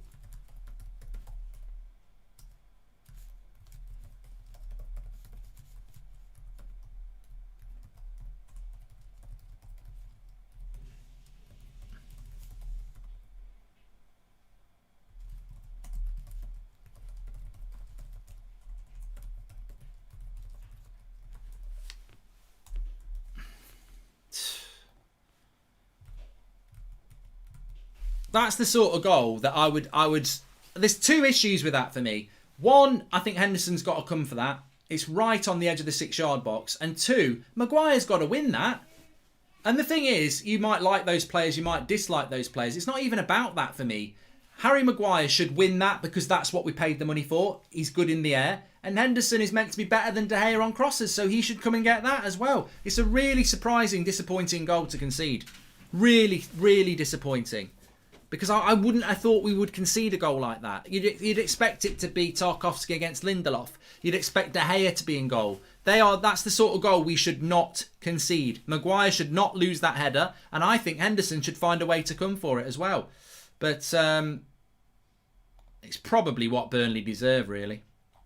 I don't know. I'm trying to... It is what we deserve, Goldbridge. It is. We need to get our heads down and go again now. Look, we've scored a good goal.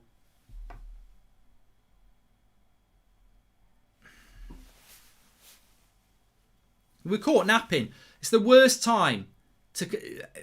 It's not excusable. You score a goal, we think the job's done, and then they go and score straight away afterwards.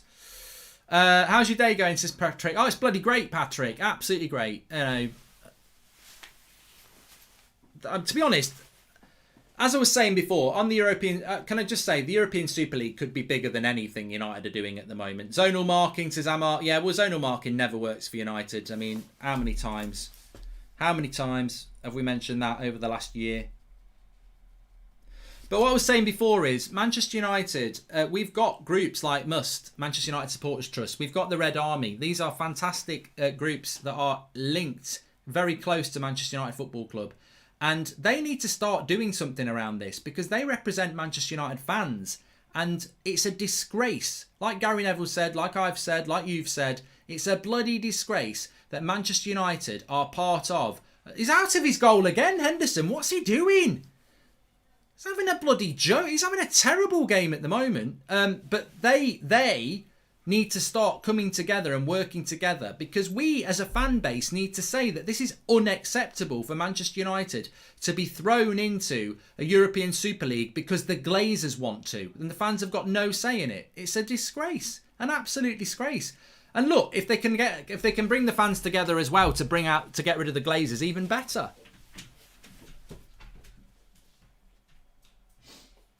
What's Henderson doing again here?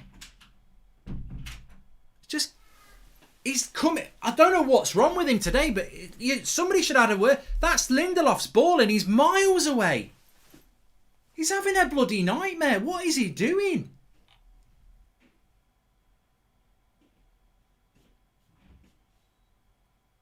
Somebody needs to have a word with him. Like, they should have had a word with him at half time. I like him. I feel he's trying too hard. Like, if he was number one, he wouldn't be doing this. I think it's all about trying too hard. And the trouble is, when people are trying too hard, they try and do things that maybe they wouldn't normally do. I'll never be convinced by Maguire. I've seen Rojo and Smalling do the same things when Rashford and Martial were teens. We need to buy better. It's just Sharath Kamath Fitness. Maguire's been here a decent amount of time, and I've yet to see him be good in the air at either end of the pitch, says Nay. Maguire sold for 80 million, plays like he's worth $20, says Bennett's Gaming Channel. I think Maguire's been good since Christmas. I'm just surprised. Lindelof's called soft all the time, but they're both teddy bears. Never seen either of them relish a physical challenge, says Jake Mark. Scared of everything. Well played, Pogba. That's got to be a yellow card there. Let's hope that Pogba can get hold of this game from the midfield.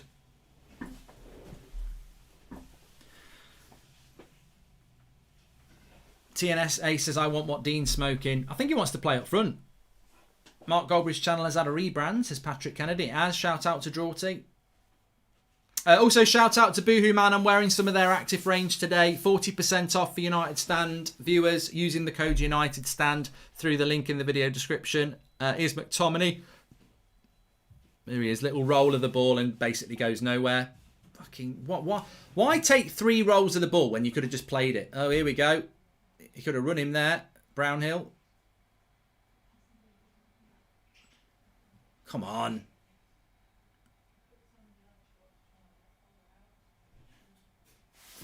If we sold Maguire now, how much would we get? Says Kieran Davies. I think Harry Maguire's played well since Christmas. I'm not going to have that. But I'm disappointed with him on that goal.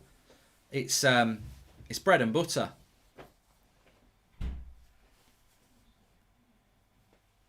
Shut up, Goldbridge. Stop saying bread and butter. That's from Burnley. We play bread and butter football. Simple. Kieran Davies, $20, says Sir Benedict's Gaming Channel.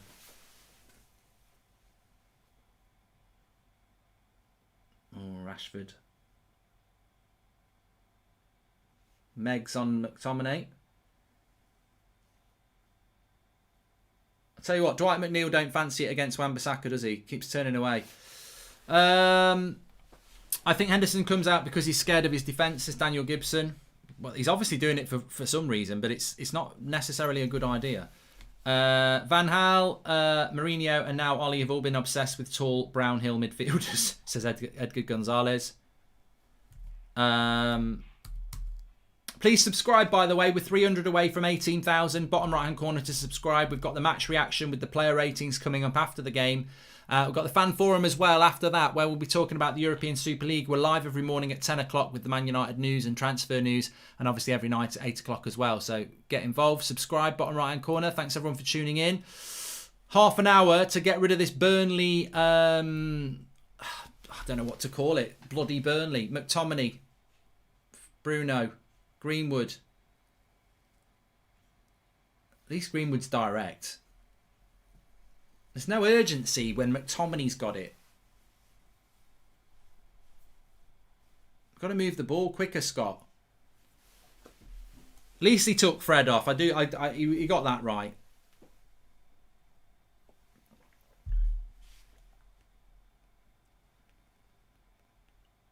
Stephen the Hazard says, I'll never watch football again if they bring in a European Super League. Well, I can't say that. I'd find it hard to turn my back on football. But look at Wood here. He's on his own up front. Who's going to him? Bloody go to him. Stop standing off. They're like a couple of cowards. He controls the ball and both Maguire and Lindelof back off. God, you know you need a centre-back when that's happening. He's got no pace. He's slower than a snail.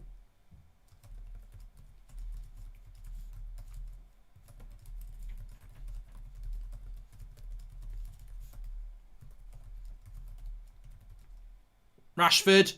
Still Rashford.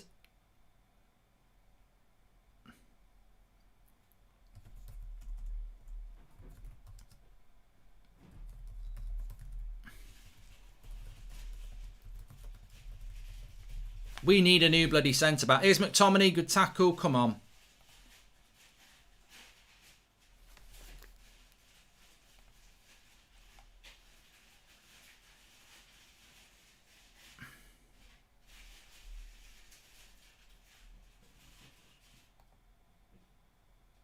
Lovely Rashford.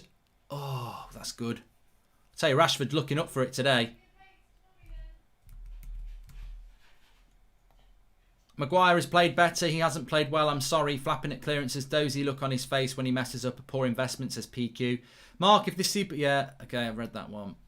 Did you see that, though? When Wood controlled it on the halfway line and both Maguire and Lindelof back off. One of you's got to go towards him. What's he going to do? Ball poor by Bruno. I don't think Bruno's had a good game again, you know. He's been infected. Bruno's been infected with this bloody anti-football that United are playing at the moment. He seems to have lost what he was all about.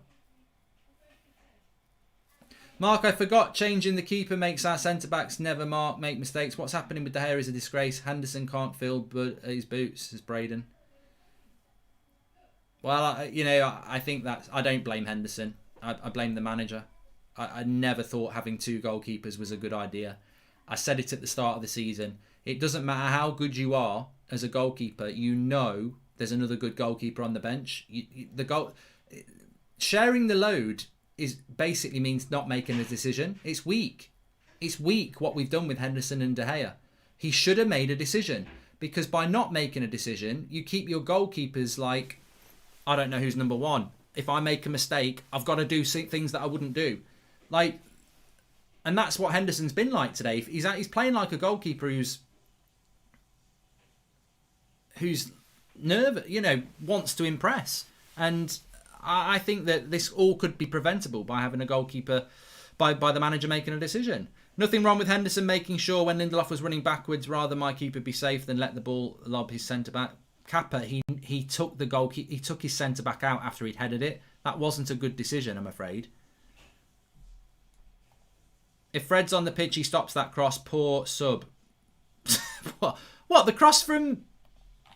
Nah, no.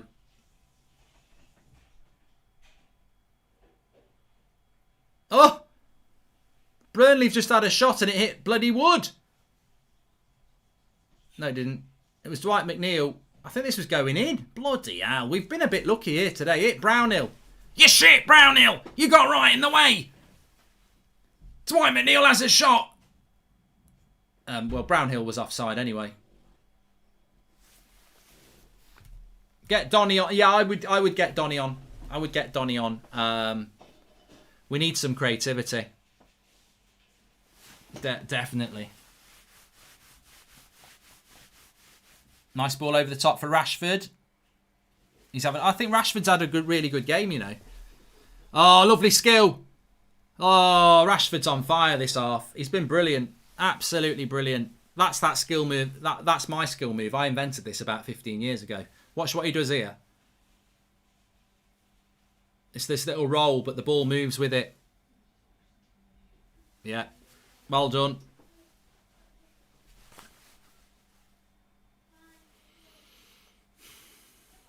On Tarkowski as well.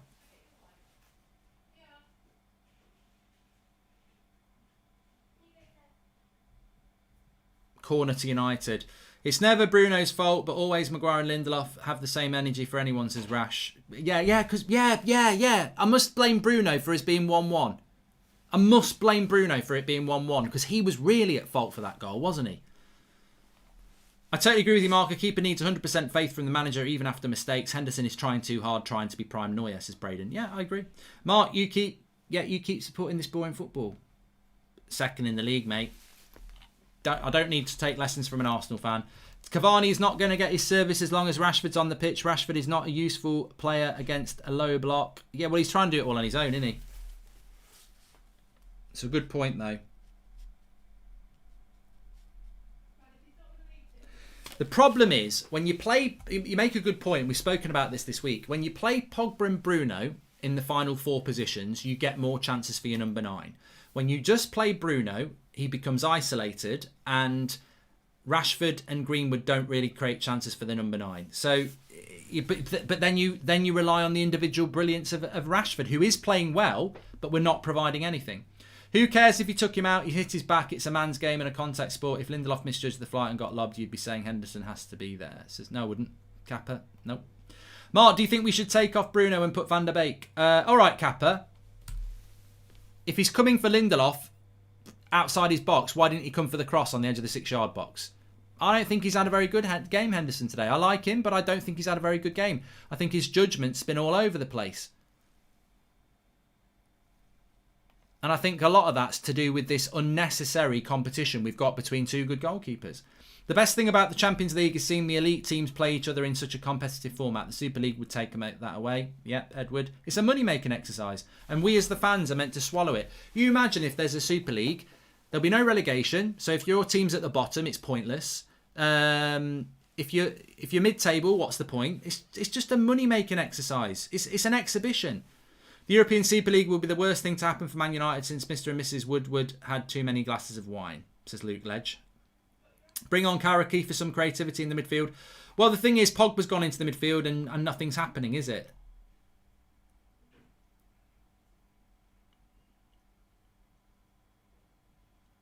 We need 2 attacking midfielders in the final third, but we also need an attacking midfielder in the midfield pivot. And the problem is you move Pogba deeper, but you lose what you get going forward with Pogba. Could the decision about keeping 2 goalkeepers be that De Gea told manager that next season he's going? How could De Gea say he's going, Ronnie? Has he got a buyer that's going to pay his wages and spend £50 million on him? That can't be the case. 20 minutes to go.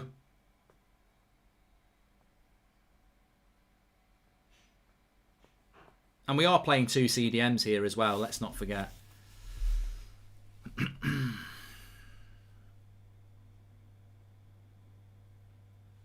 I think United look scared, to be honest with you.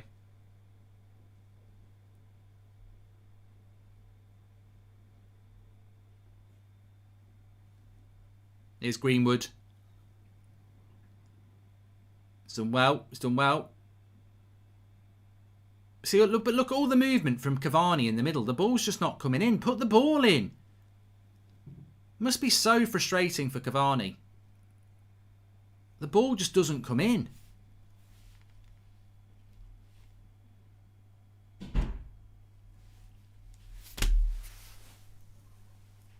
Here's Maguire. Rashford. Bad first touch.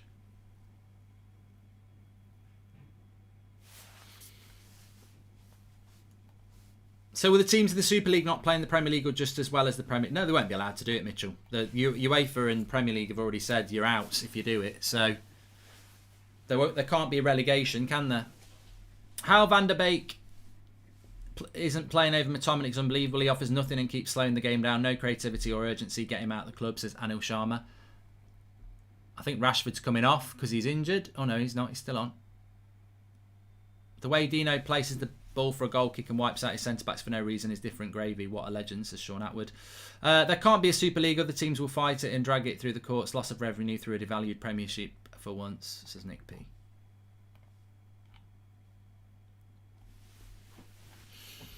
Well, he's got to make a sub.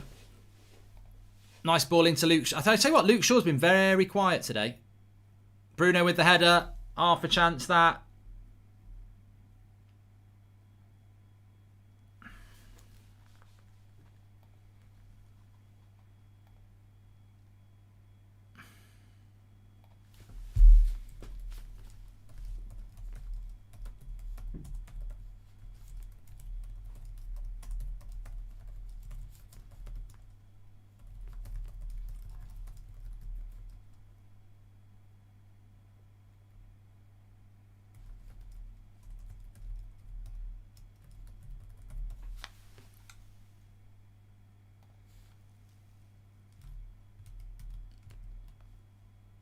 Mark, I think it's the coaching telling our pivot to play safe sideways passes. McTominay would play forward like a robot if he was told to pass forward, says Pumpkin Spice Lapton. Yeah, I agree. The ideal Man United summer transfer window: buy Sancho, Bissouma, Pau Torres and sell Lingard, Jones, Pogba and Mata, says Gary. Thanks for all the super chats, by the way. Please subscribe, bottom right hand corner. We're trying to get up to 18,000 today. Here's Harry Maguire. Look at him. He'll sprint all the way forward, 30 yards to play a simple pass to Luke Shaw. I just don't know why he doesn't play that pass to Luke Shaw. Oh, Pogba! Bloody hell! Well, I thought he was going to give him a red there. I was panicking for a minute because Pogba seemed to stamp in. I mean, Pogba would never stamp anyone, but I was just a little bit worried how it looked. See what I mean? I was like, shit. Give it to Eddie Cavani.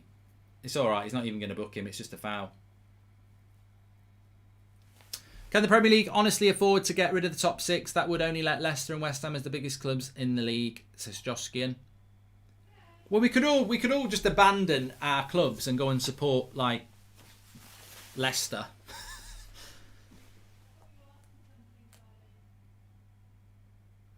That's probably what would happen, though. It's like franchising, isn't it? If you think about wrestling, WWE, WCW, you're franchising it, aren't you? You're basically separating teams into different... It's franchising of football. That's what it is. And lo and behold, a lot of the owners are American. And maybe they don't understand the European way of running things. I don't know. But it is a bit like that.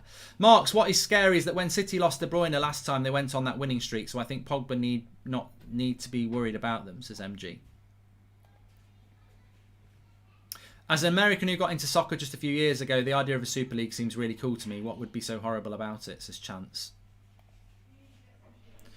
Give it to Eddie Cavani. Mark, if Van der Beek is going to come on, who would you take out, says Jayling's fam? Rashford or Greenwood?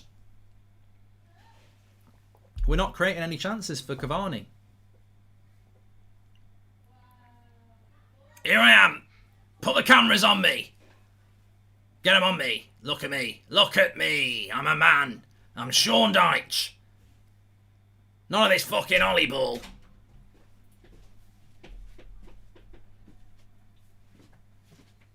He won't take off McTominay because he's tall.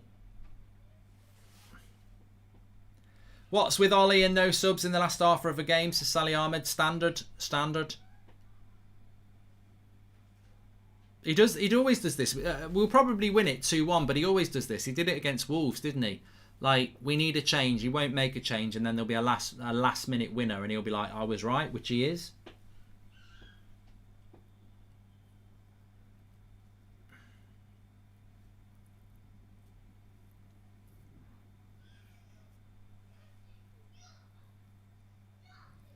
Oh, I don't know what's going on here.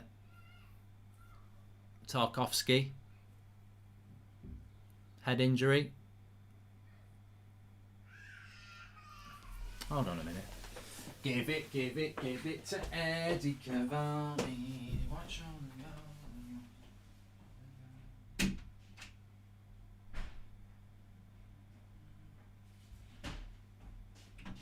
Bloody dog. Nearly tripped over the dog. What if I'd never come back for the live chat? Oh, my bloody telly's gone off as well now. What's going on? Good job it happened on a head injury. I nearly had a neck injury. Seb's in the garden making a lot of noise, so I just had to go and close the window. I don't need that. Well, let's watch this corner again then, because Tarkovsky's injured. It's zonal marking, yeah. He comes in from deep, Tarkovsky. Absolutely nailed on. Watching that goal back, watching that Burnley goal back again.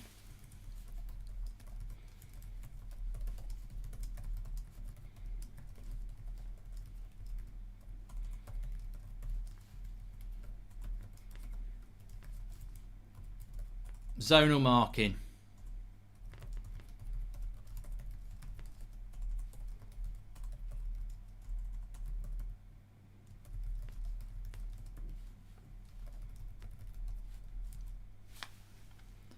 Doodaloo, doodaloo. Total zonal marking. He runs in from the deep and just jumps above him.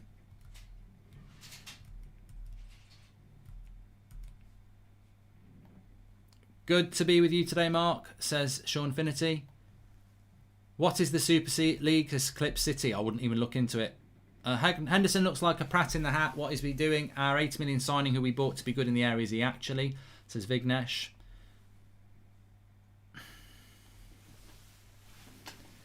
Come on, United.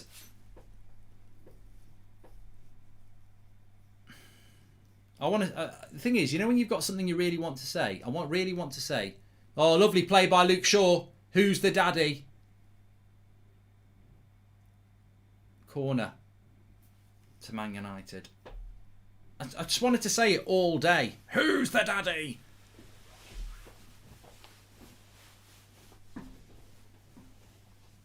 Nigel says he sees a draw.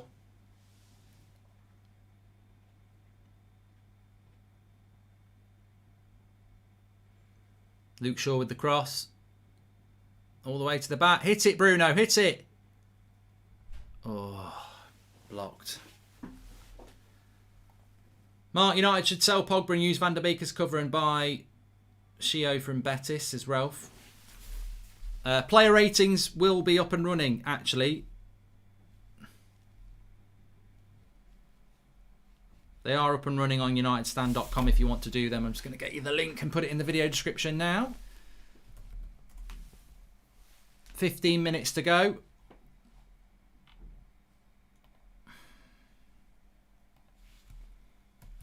It'll be very interesting, the player ratings, actually, for a game like this. Wan-Bissaka, decent cross, headed away by me. Not literally me.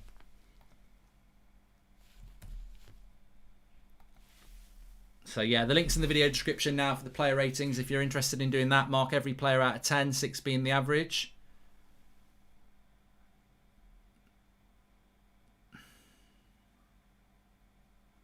Just very flat from United. Very flat. And there's not a lot of excuses because some of these players didn't even play on Thursday night. Shaw, McTominay, Pogba only played half an hour after the game. Maguire didn't play.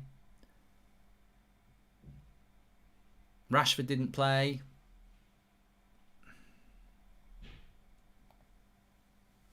And that's a foul by Greenwood. You don't want to be giving these sort of fouls up because it just allows them to put a cross into the box. Which they will love to do. They will love putting a cross into our box. I'm telling you.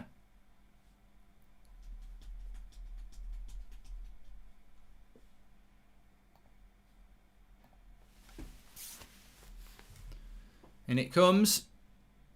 Tarkowski. Back post. And headed in over the net by... Oh, it's a foul by Tarkowski. That's got that time. Don't do that to me. Don't do that to me. I can't deal with that.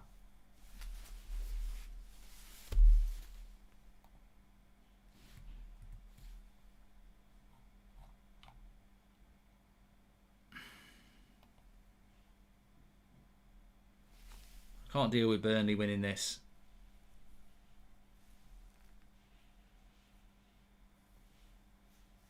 Thing is, Pogba and McTominay just haven't actually played that well, have they, second half? I mean, there's not been a massive... Oh, he's given a foul here. McTominay, again, giving a silly free kick away against Wood.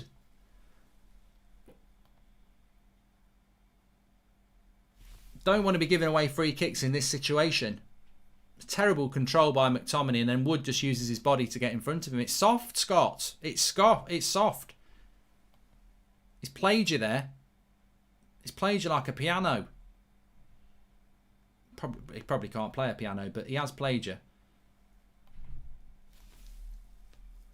10 minutes to go.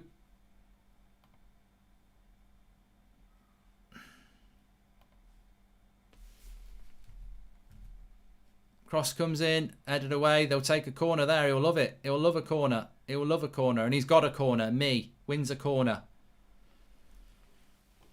Right, let's mark up better here. If we do zonal marking again, we're masters of our own downfall. We're doing it again. They're doing it again. They've actually set themselves up to do it again. How can you concede from zonal marking and set yourself up to do it again? It's the definition of an insanity.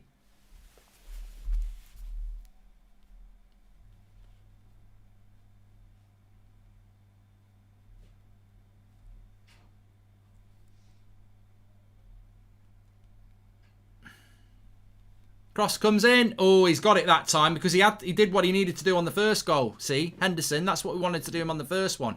Come and claim it.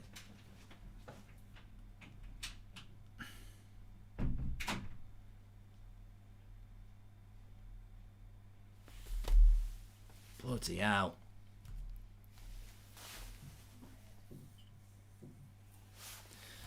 Do. Is Burnley better than Spurs, or are we playing worse this game, says Nemo? Well, we're very good at raising it, aren't we? We're very good at raising it. We're playing nowhere near like we played against Spurs, Nemo. This is boring, like watching teams playing a Super League when they have nothing to play for anymore, says Stray79. I told you, if it's not McFred's fault for the bad football, it's the manager's fault, says United Channel. And how the hell, Mark? He hasn't made any subs. I'm fuming, says Philip Burtonwood. Yeah. I mean, I've got so many things to discuss. Again.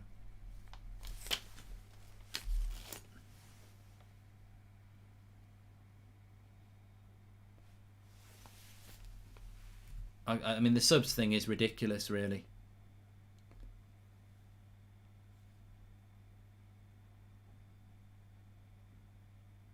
But I'm just... I can't really... I mean, how many clear-cut chances have we actually had today? I'm trying to think. How many chances? Many good chances have we actually created today?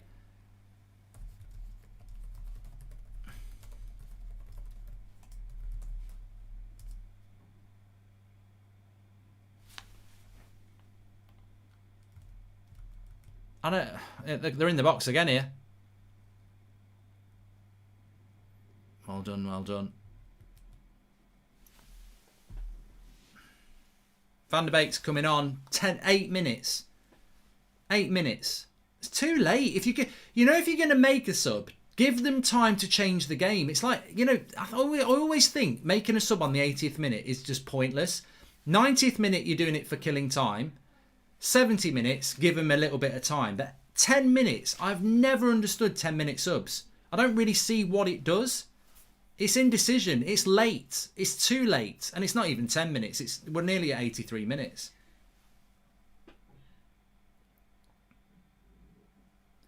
Donny, I forgot to get you a present. Take your tracksuit off. You can have 7 minutes from Uncle Ollie.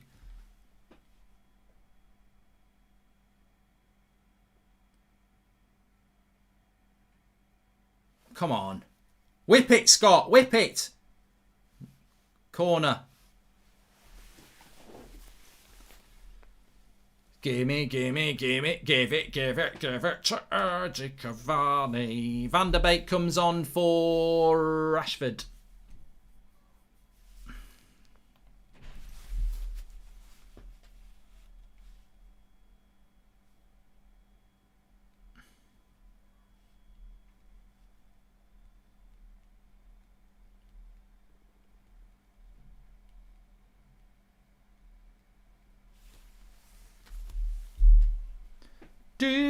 Cross comes in. Oh, I thought it was going to get on the end of that. It was good cross, Luke Shaw. Pogba goes wide. Go on, Mason. Put the cross in. Yes! Get in! It's over for Burnley. Individualism again. Ollie gets out of jail as he always does because somebody produces something out of nothing and Mason Greenwood is there. Sit down. Who's the daddy? The cheer goes up. Manchester United 2, Burnley 1. And it literally is. It reminds me of that Wolves game at Christmas where we didn't really deserve to win it. He didn't really make any subs. And then Marcus Rashford wins it late on. And it's a very similar goal. Greenwood shoots, it deflects it. It's almost a carbon copy of the winner against Wolves just after Christmas. Rashford cuts in, deflects into the bottom corner. We'll take it because it's 3 points. And it's a little bit fortuitous, but Greenwood with 2. I don't know why they're showing it. It can't be offside. It's gone straight in. Get in, 2-1. And I'm sorry to say, Burnley, I'll celebrate like that like a goal that's this. I've just made it 2-1 to Burnley. It's not 2-1 to Burnley. Shit down. Sit down. Short. I can't fucking believe it. I can't believe. Right, 2-1. Barnesy. Get Barnesy on quick. Bloody joke. I fucking can't believe it. I can't believe it. It's a bloody joke. It's a travesty. 2-1 to Manchester United. 2-1 to Manchester United. Who's the daddy? Who's the daddy? Fair play, Ollie. I can't beat him on FIFA, so Greenwood makes it 2.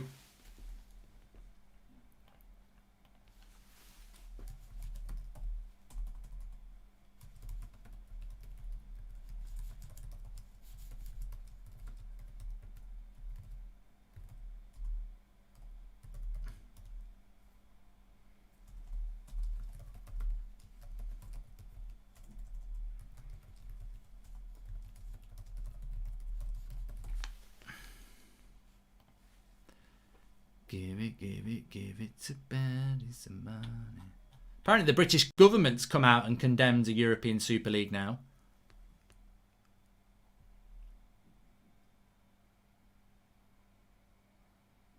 Oh, I can't believe that people are using generational talent on their tweets now. Fuck off. It started on the United stand, you bellends. Give it. I don't know. It's not Edison Cavani scoring tonight. Well, Van der Beek has come on, hasn't he? Yeah. But I would like to see United. Let me just change it on the screen here because this is what I would like to see more of anyway. So Rashford's gone off. Not necessarily dropping Rashford, but I would like to. I think we would be a much better team if we did this more often. I can't find Donny van der Beek. So Donny van der Beek, Pogba in a deeper role with Van der Beek and Bruno. I think it would work better. Because, let's be honest, Cavani's had nothing. No service at all again. And you wonder how sustainable this is. Like, Greenwood and Rashford are wingers who want to get shots off. And it's won us the game there. But where's the service for the number 9 again? Where is the service for our number 9? And I think that if we're going to have 2 wingers who basically are forwards who want to get shots off, then we probably need to only play one of them because the other one's got to be a creator for the striker.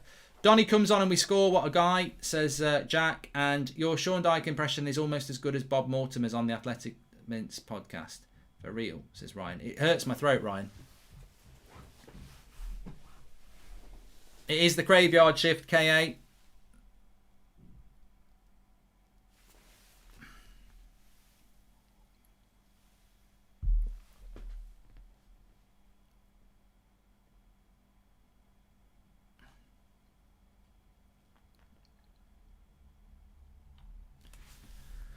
Not long left now. As a performance, I've seen better. I've definitely seen better. But Van der Beek's hurt himself here. And Greenwood slipped over. There's going to be a yellow card. I didn't see what happened here.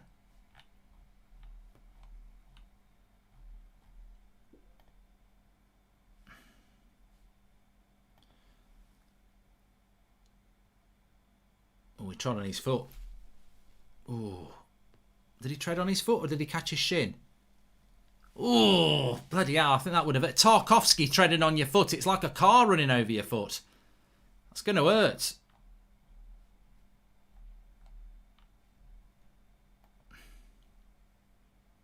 He's all right. He's running around. That'd be just bloody typical of Donny to come on for 3 minutes and get a season-ending injury. Here's Cavani. Go on, Mason. Go for your hat-trick. Oh, he slips it into McTominay. Good save by the keeper. That was... See there again, that's what I'm talking about Scott McTominay. When he actually gets forward, that's the best of McTominay. He spends so much of his life on the edge of our box. When he gets forward, he's a threat. He's not a CDM. I keep saying this. He's just not a CDM.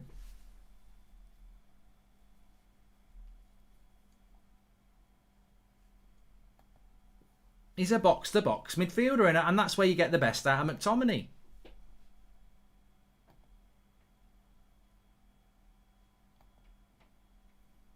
Anyway, we're nearly into the last minute here. Some would say, thank God. Player ratings, mark every player out of 10, including the manager. 6 being the average. Oh, Ollie, Donny, Greenwood. Oh, Bruno. Oh, greedy Bruno. He wants a handball, he ain't going to get it.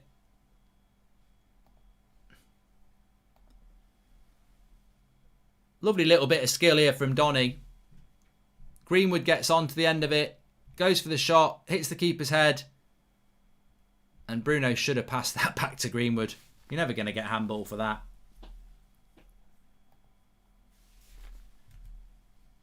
Donny effect, man of the match. We will be talking about the European Super League on the fan forum later. We've got my match reaction, player ratings. I don't know, man of the match is going to be interesting, actually. I mean, I don't think there's been a devastatingly obvious man of the match. Zane, your team just drew to a pub team, says Ashley Duncan. Can't wait to hear Beth defend Henderson's shenanigans, says Sam. Yeah, well, I can safely say that Henderson and Maguire won't be in my man of the match contenders today. I don't know. I mean, what are people thinking performance-wise? Who's played well today, really? I think Luke Shaw's been quiet. I don't think Pogba's really got going. I don't think Bruno's had a good game again. I mean, it's got to be Greenwood, hasn't it? It's got to be Greenwood. I think Wan-Bissaka had a really good first half an hour. But probably a little bit at fault for the goal, wasn't he? So...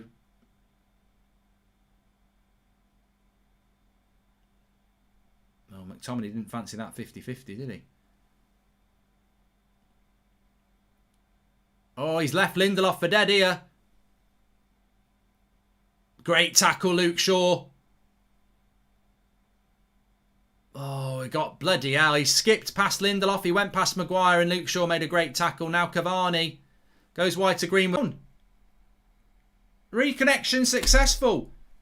It's broke the internet. It's bloody broke the internet. But lovely goal by United this. Bruno into Cavani. Cavani goes wide to Greenwood. What a team goal. This is what I'm talking about, the front four, though. This is the front four when people pass. Lovely ball by Bruno into Donny. Oh, it's a fantastic goal. What a goal. What a goal. That's why. What a goal. What a goal. That is why. Clip this up, bitches, right? Clip this up. Who's the daddy, right? That goal there is why we need to stop playing Greenwood and Rashford. Because they're both individualist strikers, right? They both want to score goals. You need two creators, a number 9 and a wide forward. We play with two wide forwards who don't look to feed Cavani. If you play with two attacking midfielders, Donny and Bruno, Bruno and Pogba, Donny and Pogba, one attacking wide player, Greenwood or Rashford, and Cavani, we'll score a goal like we just scored then. If you had Rashford and Greenwood, we wouldn't score a goal like that because one of them would think, oh, I'm going to run on my own now. We create chances for Cavani when we play two attacking midfielders, and you've got to start Donny and Bruno or Pogba and Bruno in those positions. 100%. 100%. Play two attacking midfielders.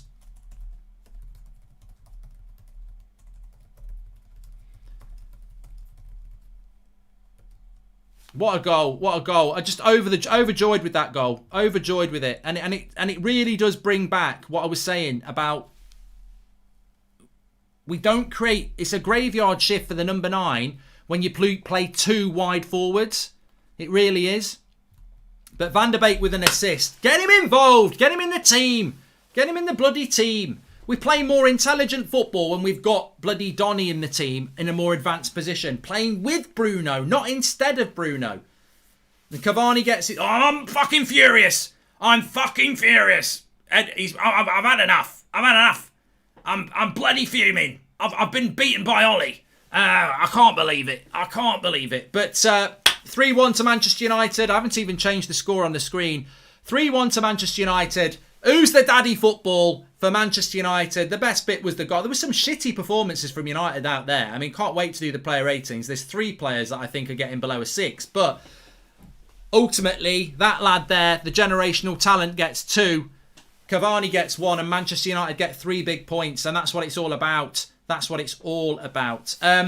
Links in the video description for the player ratings. Mark every player out of 10, 6 being the average. We're also going to be talking about the European Super League on the fan forum as well.